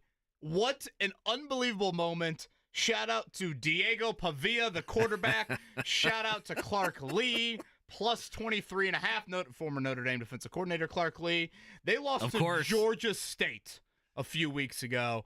And for everything I loved about it, playing the Nick Saban clip on the Jumbotron right as the field is being stormed, they literally carried the goalpost and made bachelorette parties weep in America down to Broadway to celebrate their win over Alabama. Oh, my God, Brandy, what are they doing? There was a guy who was videoing the whole thing. He's like, I don't even go to this school. I was like, that's the whole point. You just join in. Join in. Yeah, you just join in. You throw it in the water there and everything else. The SEC in general. And shout out to law enforcement in the Nashville area for letting that happen. Right. You had that happen, which is amazing. It has, now everyone, now Nick Saban's gone. Yeah, Nick Saban's gone, guys. Yeah, we knew that. You have that. You have Arkansas beating Tennessee and then playing Rocky Top after they have stormed the field, which is petty, and that's what they do. I love college sports. And then you have Texas A&M just hose Missouri 41-10, and Missouri was supposed to be this college football team and playoff team, and I don't know. I mean, they sure have not looked like it the last 3 weeks, and they go down there and get absolutely shellacked. I mean, they're down like 30-0 in that game. So the SEC provided us some fun this weekend. I was wrong about the pumpkin patch. Apologies on that. Man, end. you were wrong about the pumpkin patch. Gosh. You thought you had it right. I know. You thought you did. Football God said, Kevin Bowen, you shut your mouth. Mark, go ahead. You can My go next. good was originally going to be Ravens-Bengals. We've already talked about that. That game was phenomenal. But I'm going to be selfish like Kevin Bowen. I'm going to say DJ Moore was my GOAT of the week. Okay. Because the trade that the Bears pulled off with the Panthers continues to pay enormous dividends. DJ Moore against his former team, 5 catches, 105 yards, 2 touchdowns. And I'm selfish because I threw some money down on DJ Moore to score 2 touchdowns in the game. There you go. At plus 1,600. That paid off very nicely. So DJ Moore, my GOAT of the week, because it helped my pad my pocketbook a little bit. I like that. Very nice from DJ Moore. Mine is going to be the Cal fan base there against Miami. Cal ended up losing. Miami. That sounded like a heartbreaker for Cal. It was a heartbreaker. Miami has come back the last couple weeks. They've got a little bit of help from the ACC officials, but the signs there at College Game Day, Miami cites Wikipedia. It's all about Cal being, haughty-taughty and everything else. It might have been my favorite week of signs that I've seen in a while. It really was. Go to the internet and just type in the different signs. There was one that I loved. I thought this was a protest. That was very good. I thought that was a pretty good one. Again, I don't know if I'm allowed to, but I chuckled at the woke versus Coke that you did mention late last week. The one that was on the edge, but it made it through ESPN TV. I only do lines of code. that was very good as well. I thought that was probably so. Cal, you showed up, you showed out. We don't give a damn about Cal football. Did you see? Last thing I'll say on this: Marshawn Lynch was smoking a J before he went on set. The Marshawn golf cart videos, I could watch those all day. I really could, but he's sitting there and he lit up right on the steps next to where Nick Saban was sitting. I think there was some on the set that would gladly take in from a. You mind if I get a hit or two, Marshawn? On that? Oh man, it's fantastic. My negative GOAT. I love playoff baseball. I love the intensity of it. Every year I'm reminded, I eat this up. Fans, we can't be throwing baseballs at dudes in the outfield. Yeah. Last night, Dodgers-Padres, it got so ugly there. It really did, yeah. To a point of, I got some Malice at the Palace vibes, and certainly that was both parties involved there. But, can we draw the line there? I'm great with yelling things. Sure. And, again, Dodgers-Padres is a big-time rivalry. Certainly we're getting 3 in-division matchups here in these DS series. But, no, it's too much. That is way, way too much. That could get real ugly real quick. So, I don't know. I probably sound like an old man and a little bit of dad here, but we got to draw the line. No, I think you would have sounded like an old man and a dad with, Caitlin Clark got mad that someone yelled at her. But this is different. This is throwing things at the guys on the field is just absolutely silly. Mark, go ahead. My lowercase GOAT, Deshaun Watson should be benched. He has been absolutely terrible. He quit. It's he quit time yesterday. For I feel like we've Winston. had this 5 times already. Deshaun Watson yesterday was sacked 7 times.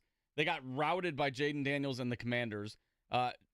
Deshaun Watson has yet to throw for over 200 yards in a game this season. He's been sacked 26 times. He walked off the field on a 4th down play. They are now 1-4 on the year, and I think they need to go to Jameis Winston. Yeah, and they say they're not going to. Just for the pregame speeches, go to Winston. It tells me that there's a reason they're not doing that as an organization. Stefanski, listen, if he gets run out of there, I think he's a good coach. So someone will scoop him up. Maybe the Jets will scoop him up. Coach of the year last year.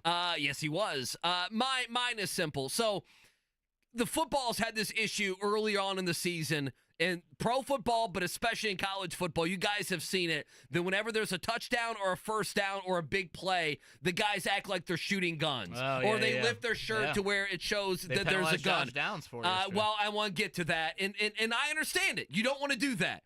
But Josh Downs yesterday got penalized, as did Darius Slayton of the Giants, for just pointing for a first down.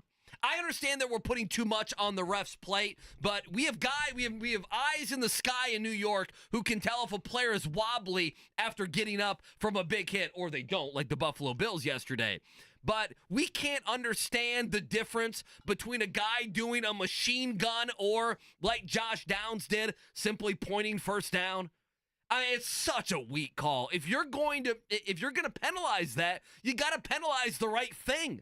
They're penalizing the wrong thing, and I saw it twice yesterday, and it bothered me. Yeah, I just think, okay, NFL, you're trying to limit whatever gun. I don't even know, gun violence. Okay, thank you. But there's so much gray area.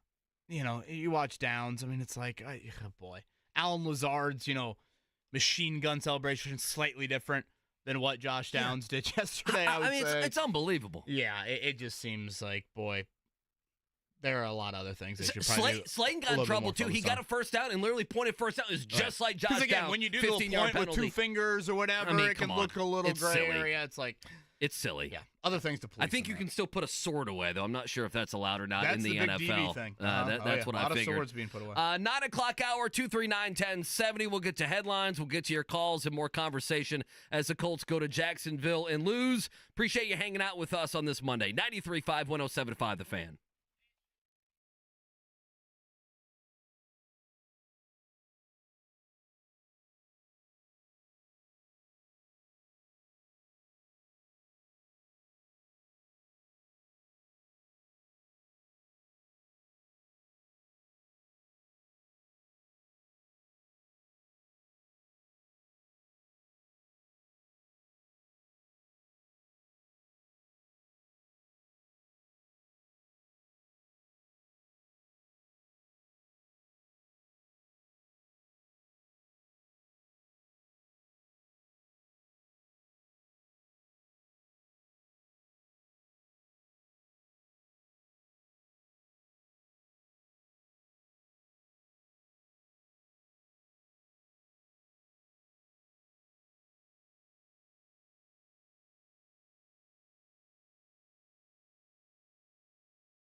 Zone, and it is a catch and a touchdown! Michael Pittman Jr. on a rollout. Lawrence out of the gun on his own 15-yard line. Plants in the pocket. Now he's going to air one downfield. That's a catch. Brian Thomas beat the secondary. He's at the 30.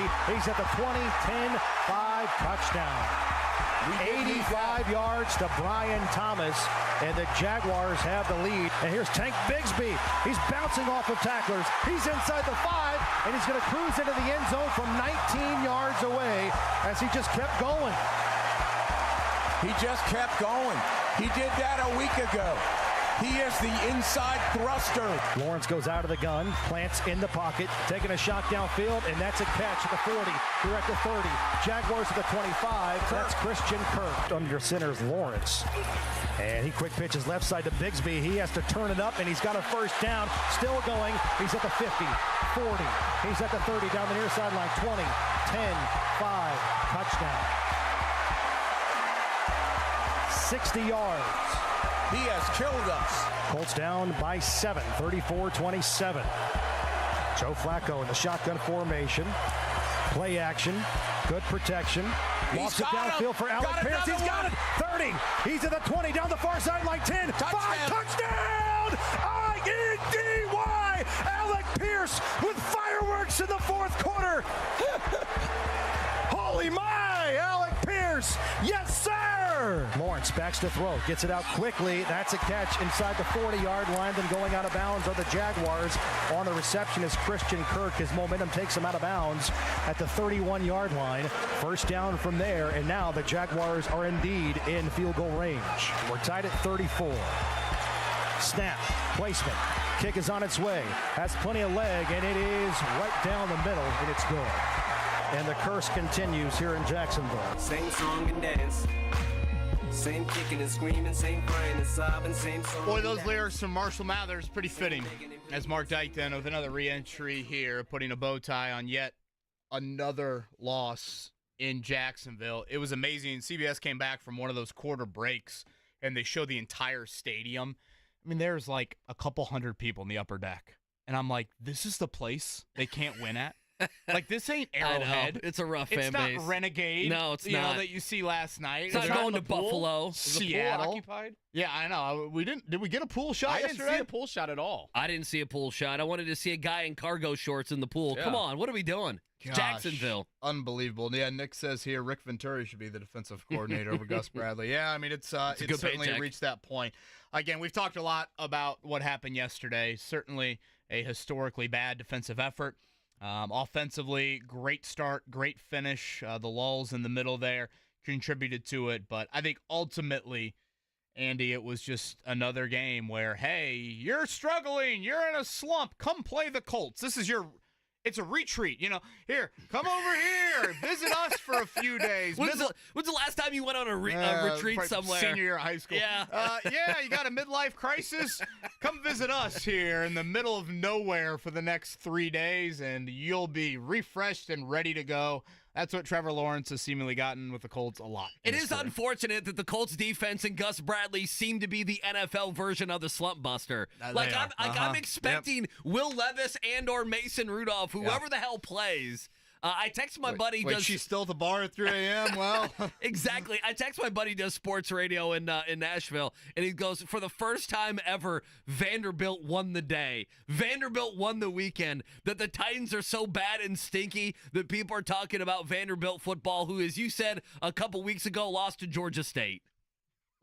And then they beat Alabama. Obviously the takeaways yesterday for me, the defense, just, again, I mean, we go back to what we talked about in hour number one, Joe Mixon, this disease started the very first game. Joe Mixon had 159 yards, the most since 21. Josh Jacobs, the most since 2022.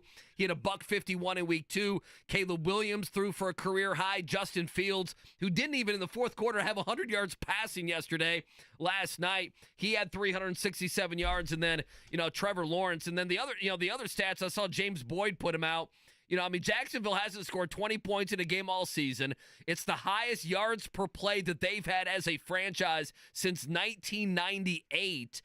They had damn near 500 yards offense. They averaged almost 9 yards per play. I mean, that 9 yards per play that's an unbelievable stat. Right. And again, that's one thing that the Colts pride themselves on. We don't allow the big plays. We don't allow the quick strikes. And I know people are laughing in their car right now that I'm even describing this, but I think it's just worth mentioning that that is their core belief of, no. We'll give up dink and dunk. We'll let them be, methodical, death by 1,000 paper cuts, but they aren't going to beat us deep. Well, lo and behold, yesterday, 3 plays of at least 60 yards. It's just an incredible list. And I keep on coming back to this. I don't know if it's because I grew up in this market or certainly have watched the Colts. My entire sports life has included them in the AFC South. 2002 was the beginning of that division. And I can't believe this is where the Colts are at. Of their last 15 divisional games, they've won 4 of them. 4 of them. And in that time frame, Houston's drafted a new franchise quarterback. Tennessee's drafted a new franchise quarterback. Yeah. And there are major questions in Jacksonville about their own franchise quarterback. It's not like you're in whatever, you're in a division that has... Well, the AFC North. You're not in there with Baltimore and Pittsburgh and the Bengals and Burrow whatever and else. Lamar and, however you want to look at it, or even a Mahomes or a Brady or, just even a singular quarterback in this division here. It's unbelievable. And all the questions that are on the table about, Ballard and Bradley and all that, to me, it is all fair because now, Andy, we're starting to get into trends. And that's what happens as the season moves along. I mean, you just laid out the list of those individual performances. Go back to week 2. People are quick to point out yesterday, hey, Kevin, look at their D-line. Incredibly beat up. How are they supposed to manufacture a pass rush? Well, what happened in week 2 when they didn't have a sack or didn't have a hit with all those guys healthy and in the lineup?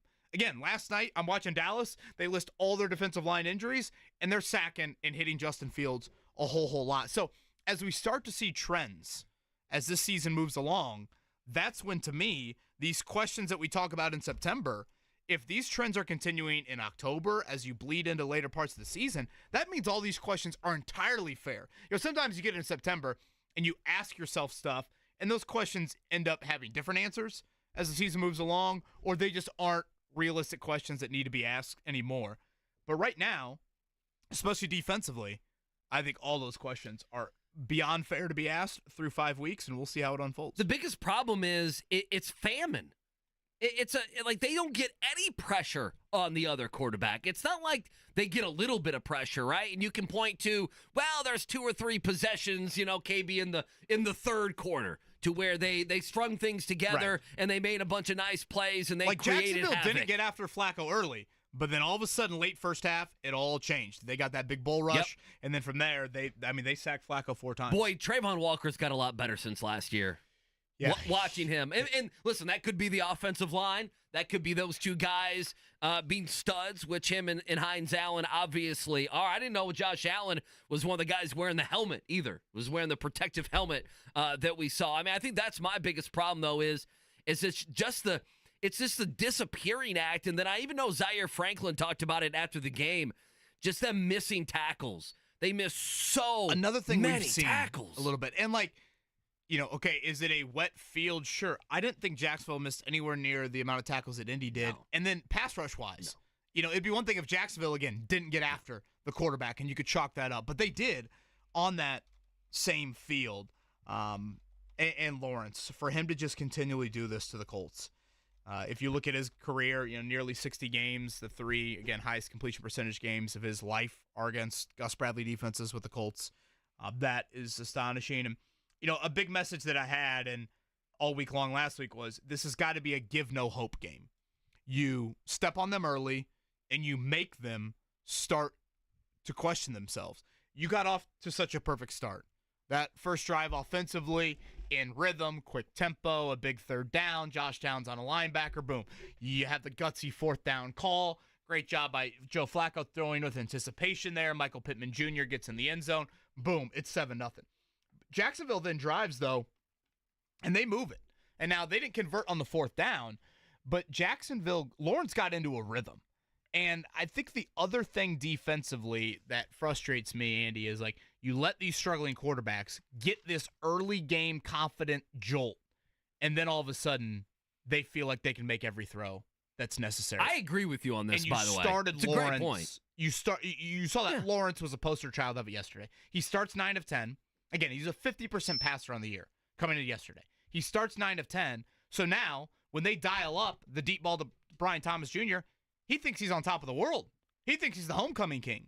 And then when they take the shot to Christian Kirk later in the game on 2nd and 24, those balls are perfectly thrown in stride. And he feels confident and cocky and no, I am Trevor Lawrence of, last October when the Jags were, on their way to an 8-3 start.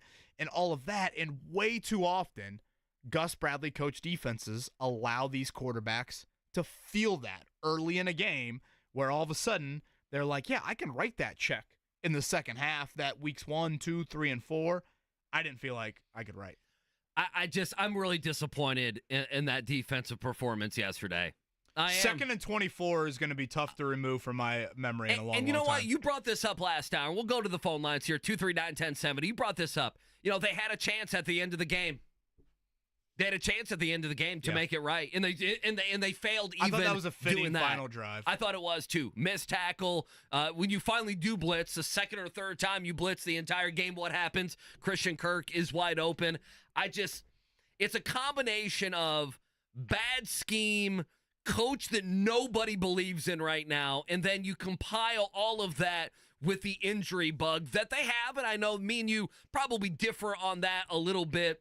That's the only saving grace I give them, are the amount of players, the quality of player that is out. But even when, you go back to earlier in the season, even when DeForest Buckner and Kenny Moore were there, they were still allowing Malik Willis to have a career game, to have a career day. They just were. They're not going to be able to win games. They go on and score 34 points and Joe Flacco throw for 360 yards. That's got to be enough. That's got to be enough to win. 34 points with the battery of your offense out. Your starting quarterback, your starting running back, and your starting center. Shout out to Tanner Bortolini. I thought another pretty solid job. It's not like we've seen a ton of snap infractions or anything like that with a young center. It was awful to see Will Fries go down. I know we talked a little bit about this earlier, but for those that missed it, the update on Will Fries, right tibia injury. He actually stayed in Jacksonville last night. They had to do surgery yesterday after the game. It was nasty looking, man. That was quite the scene. Don't watch it. And you know what? We really haven't seen the Colts have this sort of offensive line, assuming he's done for the year, which that's probably a safe assumption. I think it probably is. We haven't seen the Colts really lose an offensive lineman like this for an entire year in quite some time. I'm trying to go back and think about a September, October season injury to an offensive lineman. They went with Dalton Tucker. That's the undrafted dude from Marshall. He looks about 38 years old. He went in there at right guard. I assume that's what they'll do moving forward. Other options, Matt Gonzalez, the third-round pick out of Pitt. There was some thought he could maybe be kind of the guard tackle swing guy. Danny Pinter is another option. When Ryan Kelly comes back, would Tanner Bortolini play right guard? It's a good question. That's a question to keep an eye on there. But still, just awful for Fries. He's been a really nice Chris Ballard find as a 7th-round pick. I've always been a believer, some of those interior O-line spots, they need to be 7th-rounders. You can't pay everybody and invest richly everywhere. Those spots need to be that. Fries has developed into a really, really solid player. And what sucks for him, too, Andy, on top of it all, it's a contract year. Yeah, it does. I mean, it's a guy that was going to make a chunk of change. So we'll hear from Quinn Nelson coming up here in just a second. I know he talked about it as well after the game. Offensive lineman to offensive lineman. Last thing before we go to the phone lines, again, just a quarterback conversation. I know it's out there. I don't mind, battling people or, having a conversation on Twitter. My overall take on the quarterback is, of course, Flacco is not your future. Of course, Anthony Richardson is your future. Of course, he's only played 7 games. Of course. I just find it interesting, and I guess for me, I would love to know if there are any conversations or what the conversations are with Anthony, struggling so mightily and Joe Flacco coming in back-to-back games and really giving you more than a competent passing game. Now, there are downsides. He had the fumble end of the first half, the second and third quarters. They had about 5 possessions where they didn't do a damn thing. So I'm not trying to make it sound like Flacco came in and was Joe Montana, but he did come in and completed some passes that maybe AR doesn't complete. So I'm interested even today if Shane Steichen is asked about that in any way. And even if he says, no, AR is going to be our starter when he's ready to go, we shall see what happens there. We have a loaded bank of calls, so let's go to them. 239-1070. We have 2 Johns who have waited on, so let's go with John number 1. Mark, is that okay? John, good morning, the sir. The second John is already talking into the phone as well. Okay. Go ahead, John. Hang on one second. Hello? Are you there? Yeah, we got you, John. Go ahead, man. Hey, I just wanted to say, number 1, from now on, his name is Josh First Downs. I like it, John. It's not bad. I like it. Okay. He's good. Who did you hang up on, John? Oh, no, I was talking to the Apple guy. Sorry. Story of all of our lives, right? Yeah, I got Apple problems. You know how it is with all these damn phones. But I just wanted to say, before I don't want to bash the defense that much, but first I just want to say yesterday was an amazing game. Flacco, he just kept coming back. And I'm like, good God, man, I have not been this excited about a Colts game in so long. And, I just wanted to say that. And I wanted to name Josh First Downs before McAfee did it. And then the other thing is I wanted to say we obviously cannot handle the long ball. So what would you guys do to fix that?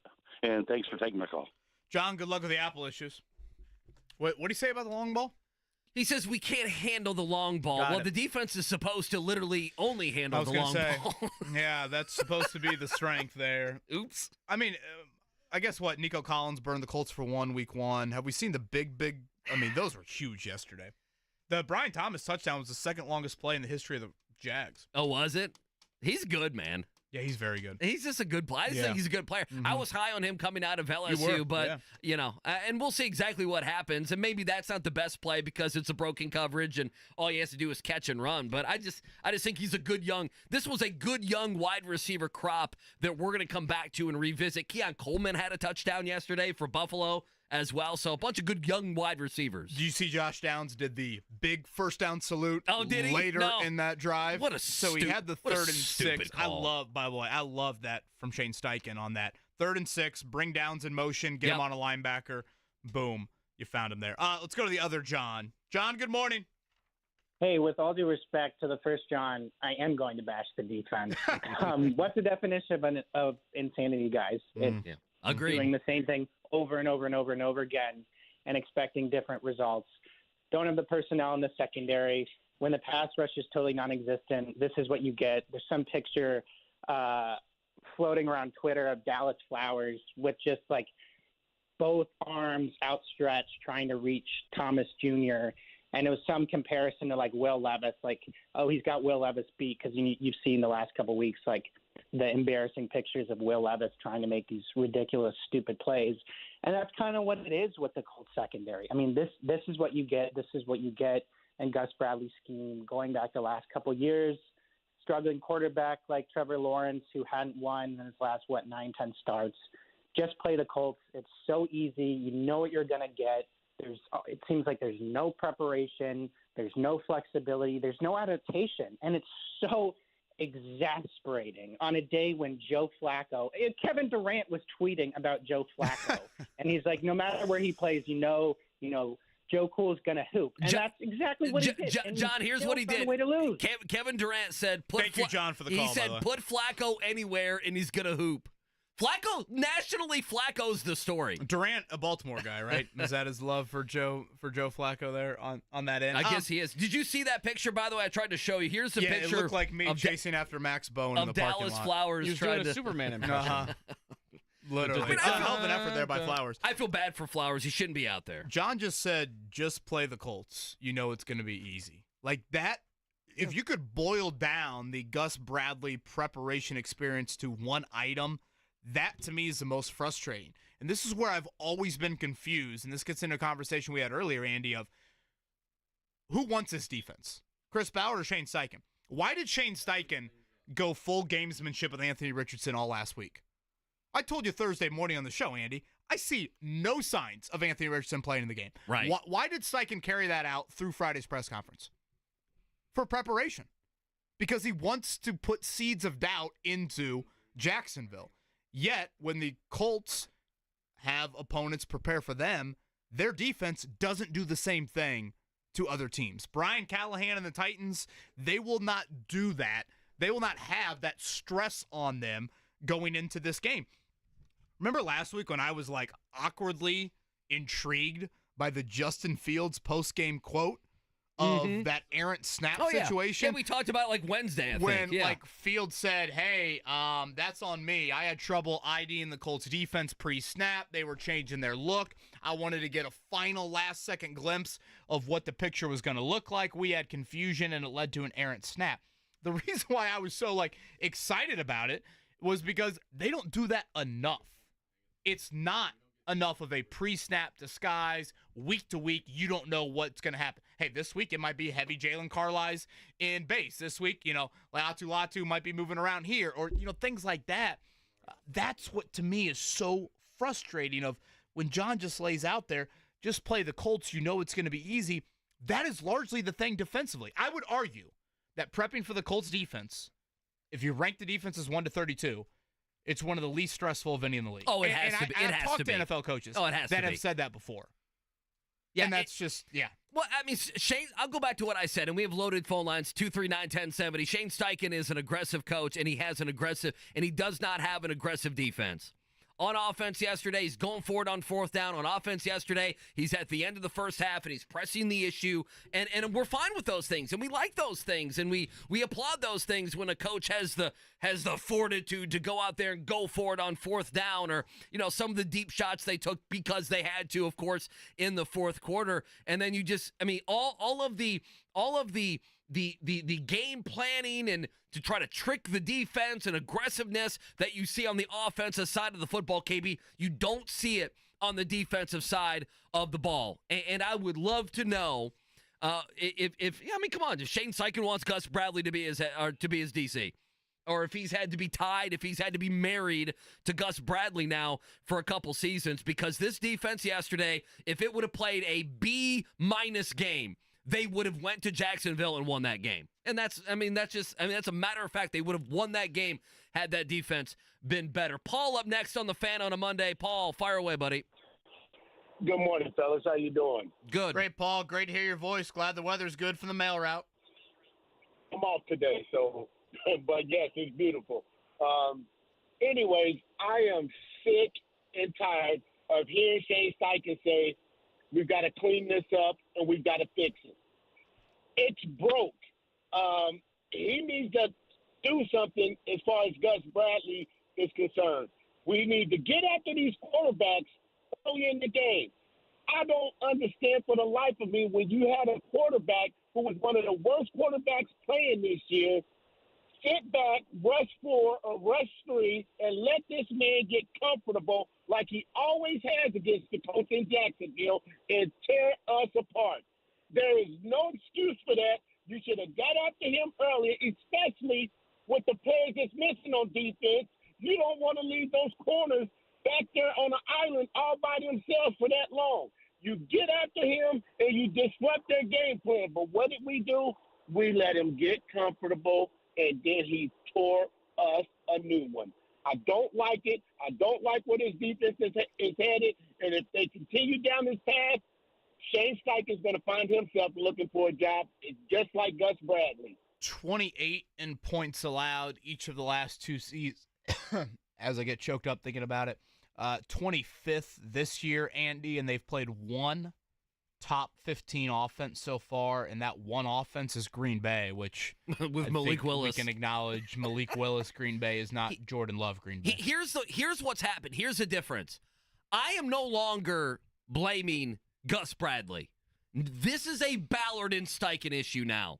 Gus Bradley has proven to you, more so than not, this is what he runs. If you don't want your defense to look like this, then Gus Bradley's not going to be your defensive coordinator. Or demand change. Like, again, this is a love him Ballard as and a human, Steichen. and by all accounts, players enjoy playing for Gus, et cetera, et cetera. Like, okay, if that's all fine and well, then demand change. Shane Steichen says to, what's her name, Aditi, whatever, at halftime, he says, she asked him, what was your message to your defense? We have to get more pressure. That was Shane's, first thing. Okay, so how do you go about that? Continuing to do the same thing you did in the first half? I mean, until that final drive where they did actually blitz, you saw virtually none of that. And that's where, again, it comes back to this malpractice of doing the same thing. John called earlier, the definition of insanity is what? You had this in week 2 against a very different quarterback. You did not sack or hit Malik Willis. And in that game, Andy, how many pass attempts were there? Oh, God, did Willis have, 10, 12? He had 14 pass attempts. Yeah, something like that. So if you wanted to justify a little bit of that, I could be like, okay, now he had a few scrambles in there. Trevor Lawrence had 34 yesterday. 34 times. And he was sacked a good amount in the first 4 weeks of the season. It's not like this Jags O-line has been perfect by any means there. So it's a mess. Yeah. Let's take one more call. We're going to keep going. So hang on the line. We're going to get to our headlines. We have a check down coming up. Let's go to Jerry up next here on The Fan on this Monday. Jerry, good morning. Good morning. Jerry, what do you got? I am so – the Ravens have what we should have, a quarterback and running back that can dominate. But why are we not? Because they're both injured. And I question our training staff. Yeah, this has always been a question. Honestly, it's probably more of a Will Carroll question. Andy, if we look back at, last 10, 12 years, the Colts, I don't know if it's as much in the last couple of years. I remember this question more like 2021, 2022. What are the more injured teams in the league? Where's the why behind that? Is it strength and nutrition? Is it, medical staff? These are just questions that I'm not bright enough to answer, but certainly they were fair questions. And I know Ballard, for example, you could make the argument Ballard, and I think he said this on the record, one of his biggest overhauls has been strength conditioning and nutrition. So, yeah. Who knows? Sounds like us. Strength and conditioning and nutrition. 100%. Sounds like us. We don't eat beer, pizza, and bourbon chicken wings Quite all weekend. The sports weekend. Let's try to hit it all in this morning checkdown. The Morning Checkdown, brought to you by Marion University Football, pursuing another NAIA championship this season. Don't miss the on-campus action at Ascension St. Vincent Field. Visit NUnites.com for tickets.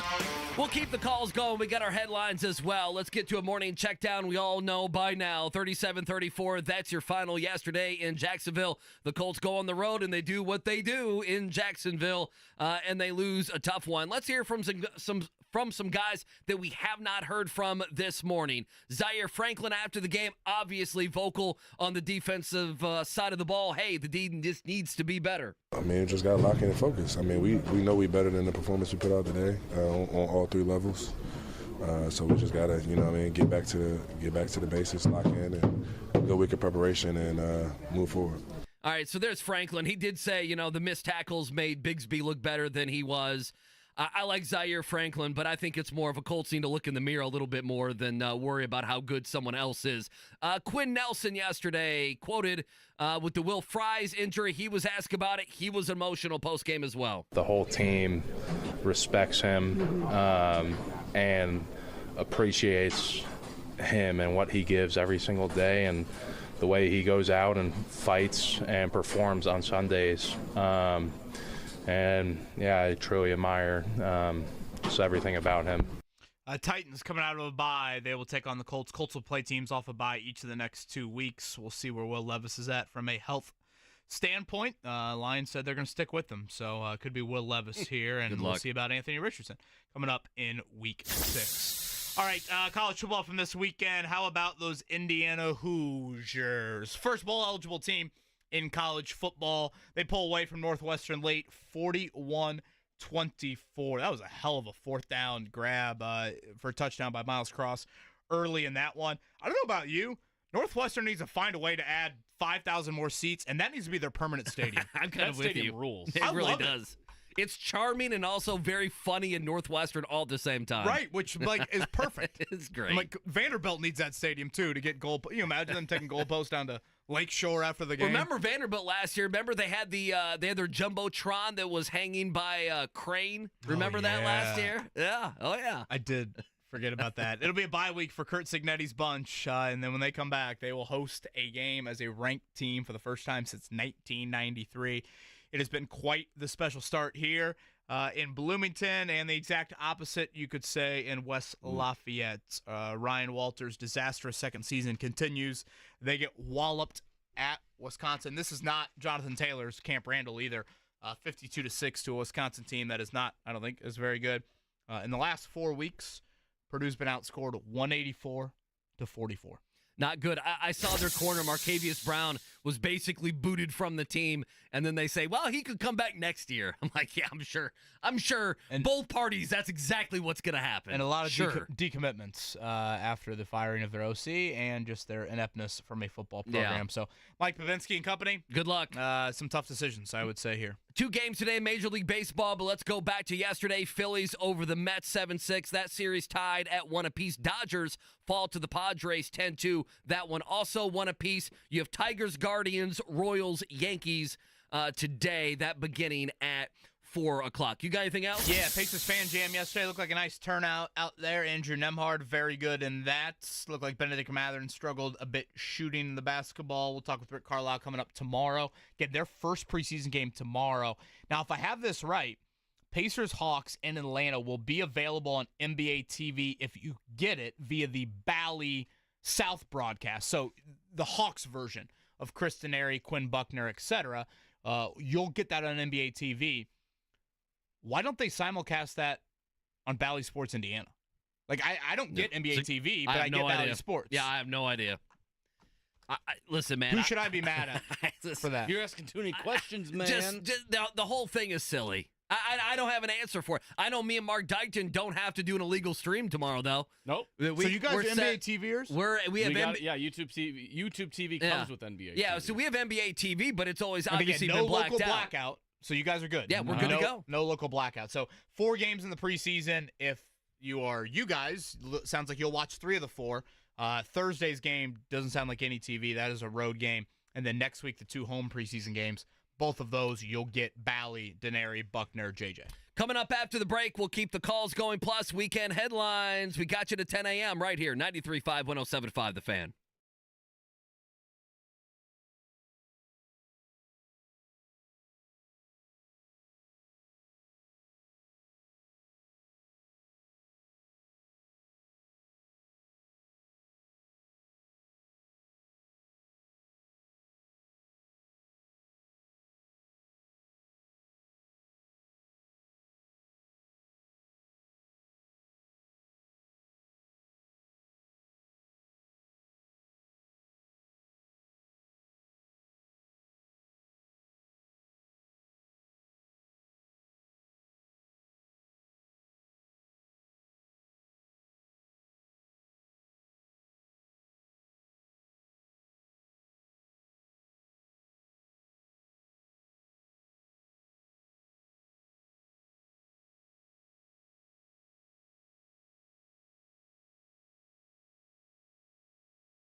It's the wake-up call with KB and Andy on 93.5 and 107.5. The Fan.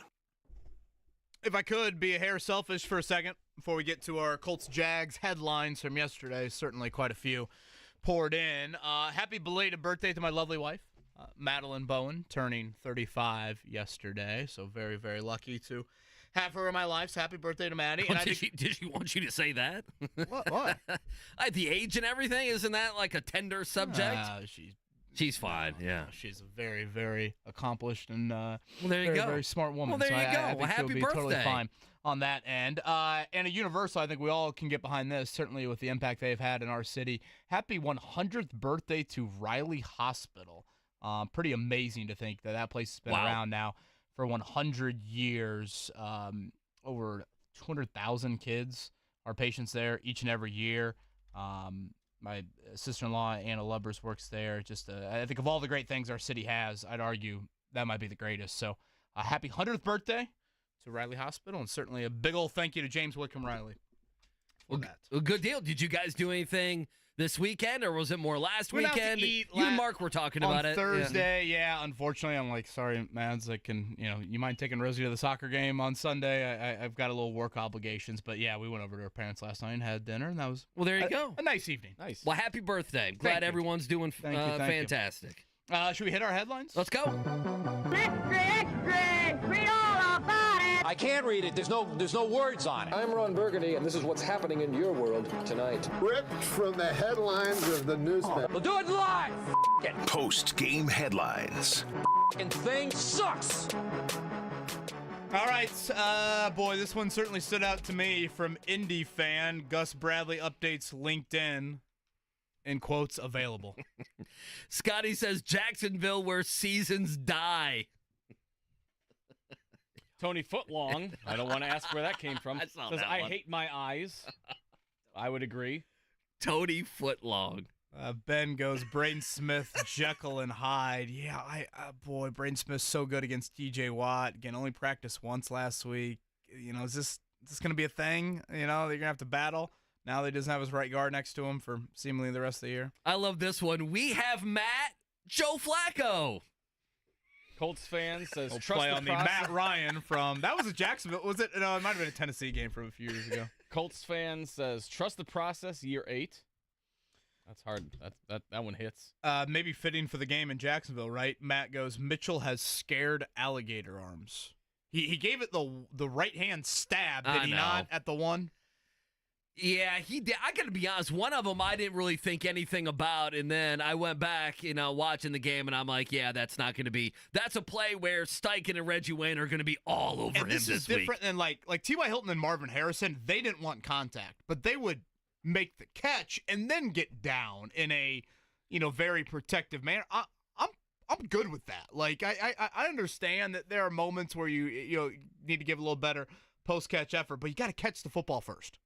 Before you think about I'm fine with juking and eventually going out of bounds. We see guys like Tyreek Hill do that all the time. DJ Moore had a couple plays where he broke a couple tackles in the Bears game and then he laid down and didn't get hit. No, I'm fine with that, but you got to catch the ball first. Let's see. Drew says Ballard's secondary dooms Colts. Aaron channels his inner Simon and Garfunkel and says, "Hello, darkness, my old friend." Boy, and then, that's Jacksonville for the Colts. Yeah. Chuck Pagano did not participate, but I did, and it's more than 5 words, but I thought it was notable to say, said, eerily reminiscent of our game back in 2015 when all this streak blank started. I thought, so it's funny Chuck said that. I thought about that, and I think what Chuck is referencing there was the late half turnover. So the Colts had won 16 in a row going to Jacksonville in that 2015 season, and they were getting ready to go up and take a bigger lead at halftime. I think it was 13-10 at the time. Or something like that, and Andre Branch returns a fumble for a touchdown. Late half. And yesterday, was it 10-10 as the Colts were moving? Yeah. Okay, so I've already given my thoughts, and I can do so again. Go ahead. What did you make of that decition by I was Steichen? Fine with them trying to get a field goal. Obviously, insert your joke here about, how much Matt Gay field goal distance you would have had to get to. They got the ball to midfield. They had 20 seconds and a timeout. Yeah, I guess, I don't know, maybe a hair more urgency, but I get that they didn't have a ton of time at that point there. That was that wild fumble sequence, wasn't that? Oh, yeah. That was a crazy final minute now that I really think about was. that. Yeah, Chris Lamons, or Jalen Jones forced that fumble. Chris Lamons recovered it there. I was totally fine with him trying to get a field goal late half, especially because Jacksonville gets the ball, start the third. So I think the thought there is, can you sneak one out here and try and get a field goal, and if not, obviously, you just sit on it there. I thought Flacco, I don't know. I thought Flacco could have felt that pressure a little bit more. He can't fumble there. And that was right in his I mean, that was in his vision. That was not a blindside play by Trayvon Walker there. Hell of an effort by Flacco to tackle Josh Hines-Allen after that play. But I guess to sum it up, Andy, totally good with them trying to get a field goal there. Obviously, it turned into a disaster. And to Chuck's point, it was really reminiscent of 2015. Marie says, bad day to stop drinking. A lot of variations of, I like the guys we have. A lot of that. Yeah, those seem to be a very popular one. You have any early Titans thoughts here? Again, Will Levis banged up in that Monday Nighter last week. They did win that game. Brian Callahan's been pretty adamant they're going to stick with Levis. I want to play Levis out of the bye, not Mason Rudolph. I'd rather play Will Levis. What 1,000%. That is. Right I mean, Will Levis makes the listen. Mason Rudolph isn't any good. Imagine turning down Mason Rudolph. Mason Rudolph's not any good, but that's not the point. The point is Will Levis will throw you the ball a couple times. I expect on Sunday, and I don't know why I would expect this. I expect the Colts to win the turnover battle on paper, Sunday. And I stress on paper, and I'll do this all week long. The next two games, Will Levis and the Titans and Scoop Huntley and the Dolphins, it's eerily reminiscent to me of last year when you faced Bryce Young in Carolina and Mac Jones in New England back-to-back weeks. Like, spot on. Why I picked Jacksonville and changed my pick as the week moved along and went with the Jags, I said to you, I go, Andy, I know Trevor Lawrence has been a good quarterback in the NFL before, and certainly he's been a good quarterback against the Colts, and he showed that on Sunday. Will Levis and Scoop Huntley, again, Huntley's thrown into an awful situation. I know he's had a moment or two in Baltimore. This is a really difficult situation here. I don't know. Maybe they're coming out of the bye week if you're looking for Tennessee, Miami optimism, but on paper, this has that sort of feel of Carolina, New England. Now can you take care of business? Because that New England game was certainly very close. Oh, yeah. The Carolina game, it was ugly. Kenny Moore was big in that game, but we'll see if the Colts can take care of business. This is a must-win, by the way, because otherwise they go to 0-3 in the division. Right. No, they got to win the next two games, and that's the issue. And I think they can. By the way, like early on, it's Monday, and we've harped on the quarterback and the defense and Gus Bradley and Steichen and everything else. I'm probably going to pick them to beat Tennessee on Friday afternoon. It's going to be like my Jaguars pick. I'm not going to feel good about it at all. To answer your question, Mark, yes, because this is why I probably harp on the division more than maybe a lot of my colleagues. Like, again, I led with. I can't believe they've lost 11-15 in the division because right now, I mean, Houston's at 4-1. You're at 2-3. If you want to play this out, if you beat Houston to end the month, Houston is what, 2-0 in the division, and you're 0-2. So like that tiebreaker, which is why Houston got in over you last year. You split head-to-head, and they had the better divisional record. Well, right now, even if you beat Houston there in a few weeks, which insert your jokes here, there's a good chance you won't win the head-to-head tiebreaker, or you won't win the second tiebreaker, which is divisional record. So, yes, Mark, to answer your question, without question. It's a must-win, Mark. It's a must-win this week. So AMV, cue it up. I think they need them both. I think they absolutely do. Let's take a break. We'll come back. Especially when you look at November. Oh, like, sure. If you look at November. It'll get it real. Vikings, Lions, Bills. Back-to-back. Yeah. Pretty good schedule coming up here towards the end of the season. Final thoughts, final calls. We'll wrap the show up. It's a Monday here, 93.5, 107.5 The Fan.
Up Call with KB and Andy on 93.5 and 107.5. The Fan. Boy, we were talking about this during the break. Gosh, the state of Florida, and particularly that area, Tampa, I guess, just north of Fort Myers, almost up to the Panhandle, they are in direct line of another tropical storm. Mark, you were mentioning that, fall break for a lot of people here coming up in Indiana. I know Rosie has fall break coming up next week. So, gosh, that looks just so ugly down there. And, people are traveling down there. Mark, you and the family are thinking about traveling or were. And, gosh, just everybody down there in Florida. I can't imagine dealing with that as quickly as they just had, Helene come through there last week. Well, it's the fourth big storm already this season. Is it? That's been through there. I mean, it's the fourth massive storm system that's moved through. Yeah, it looks like. I mean, it's going to be Tampa. You mentioned down almost Miami. Then it's going to go right through. Orlando on the other side of the state. And a little bit more like west to east. I think the last one went kind of up that Tampa coast area through like Georgia, of course, into the Carolinas. This one looks more just like across the state. Yeah, it looks like it's going to hit landfall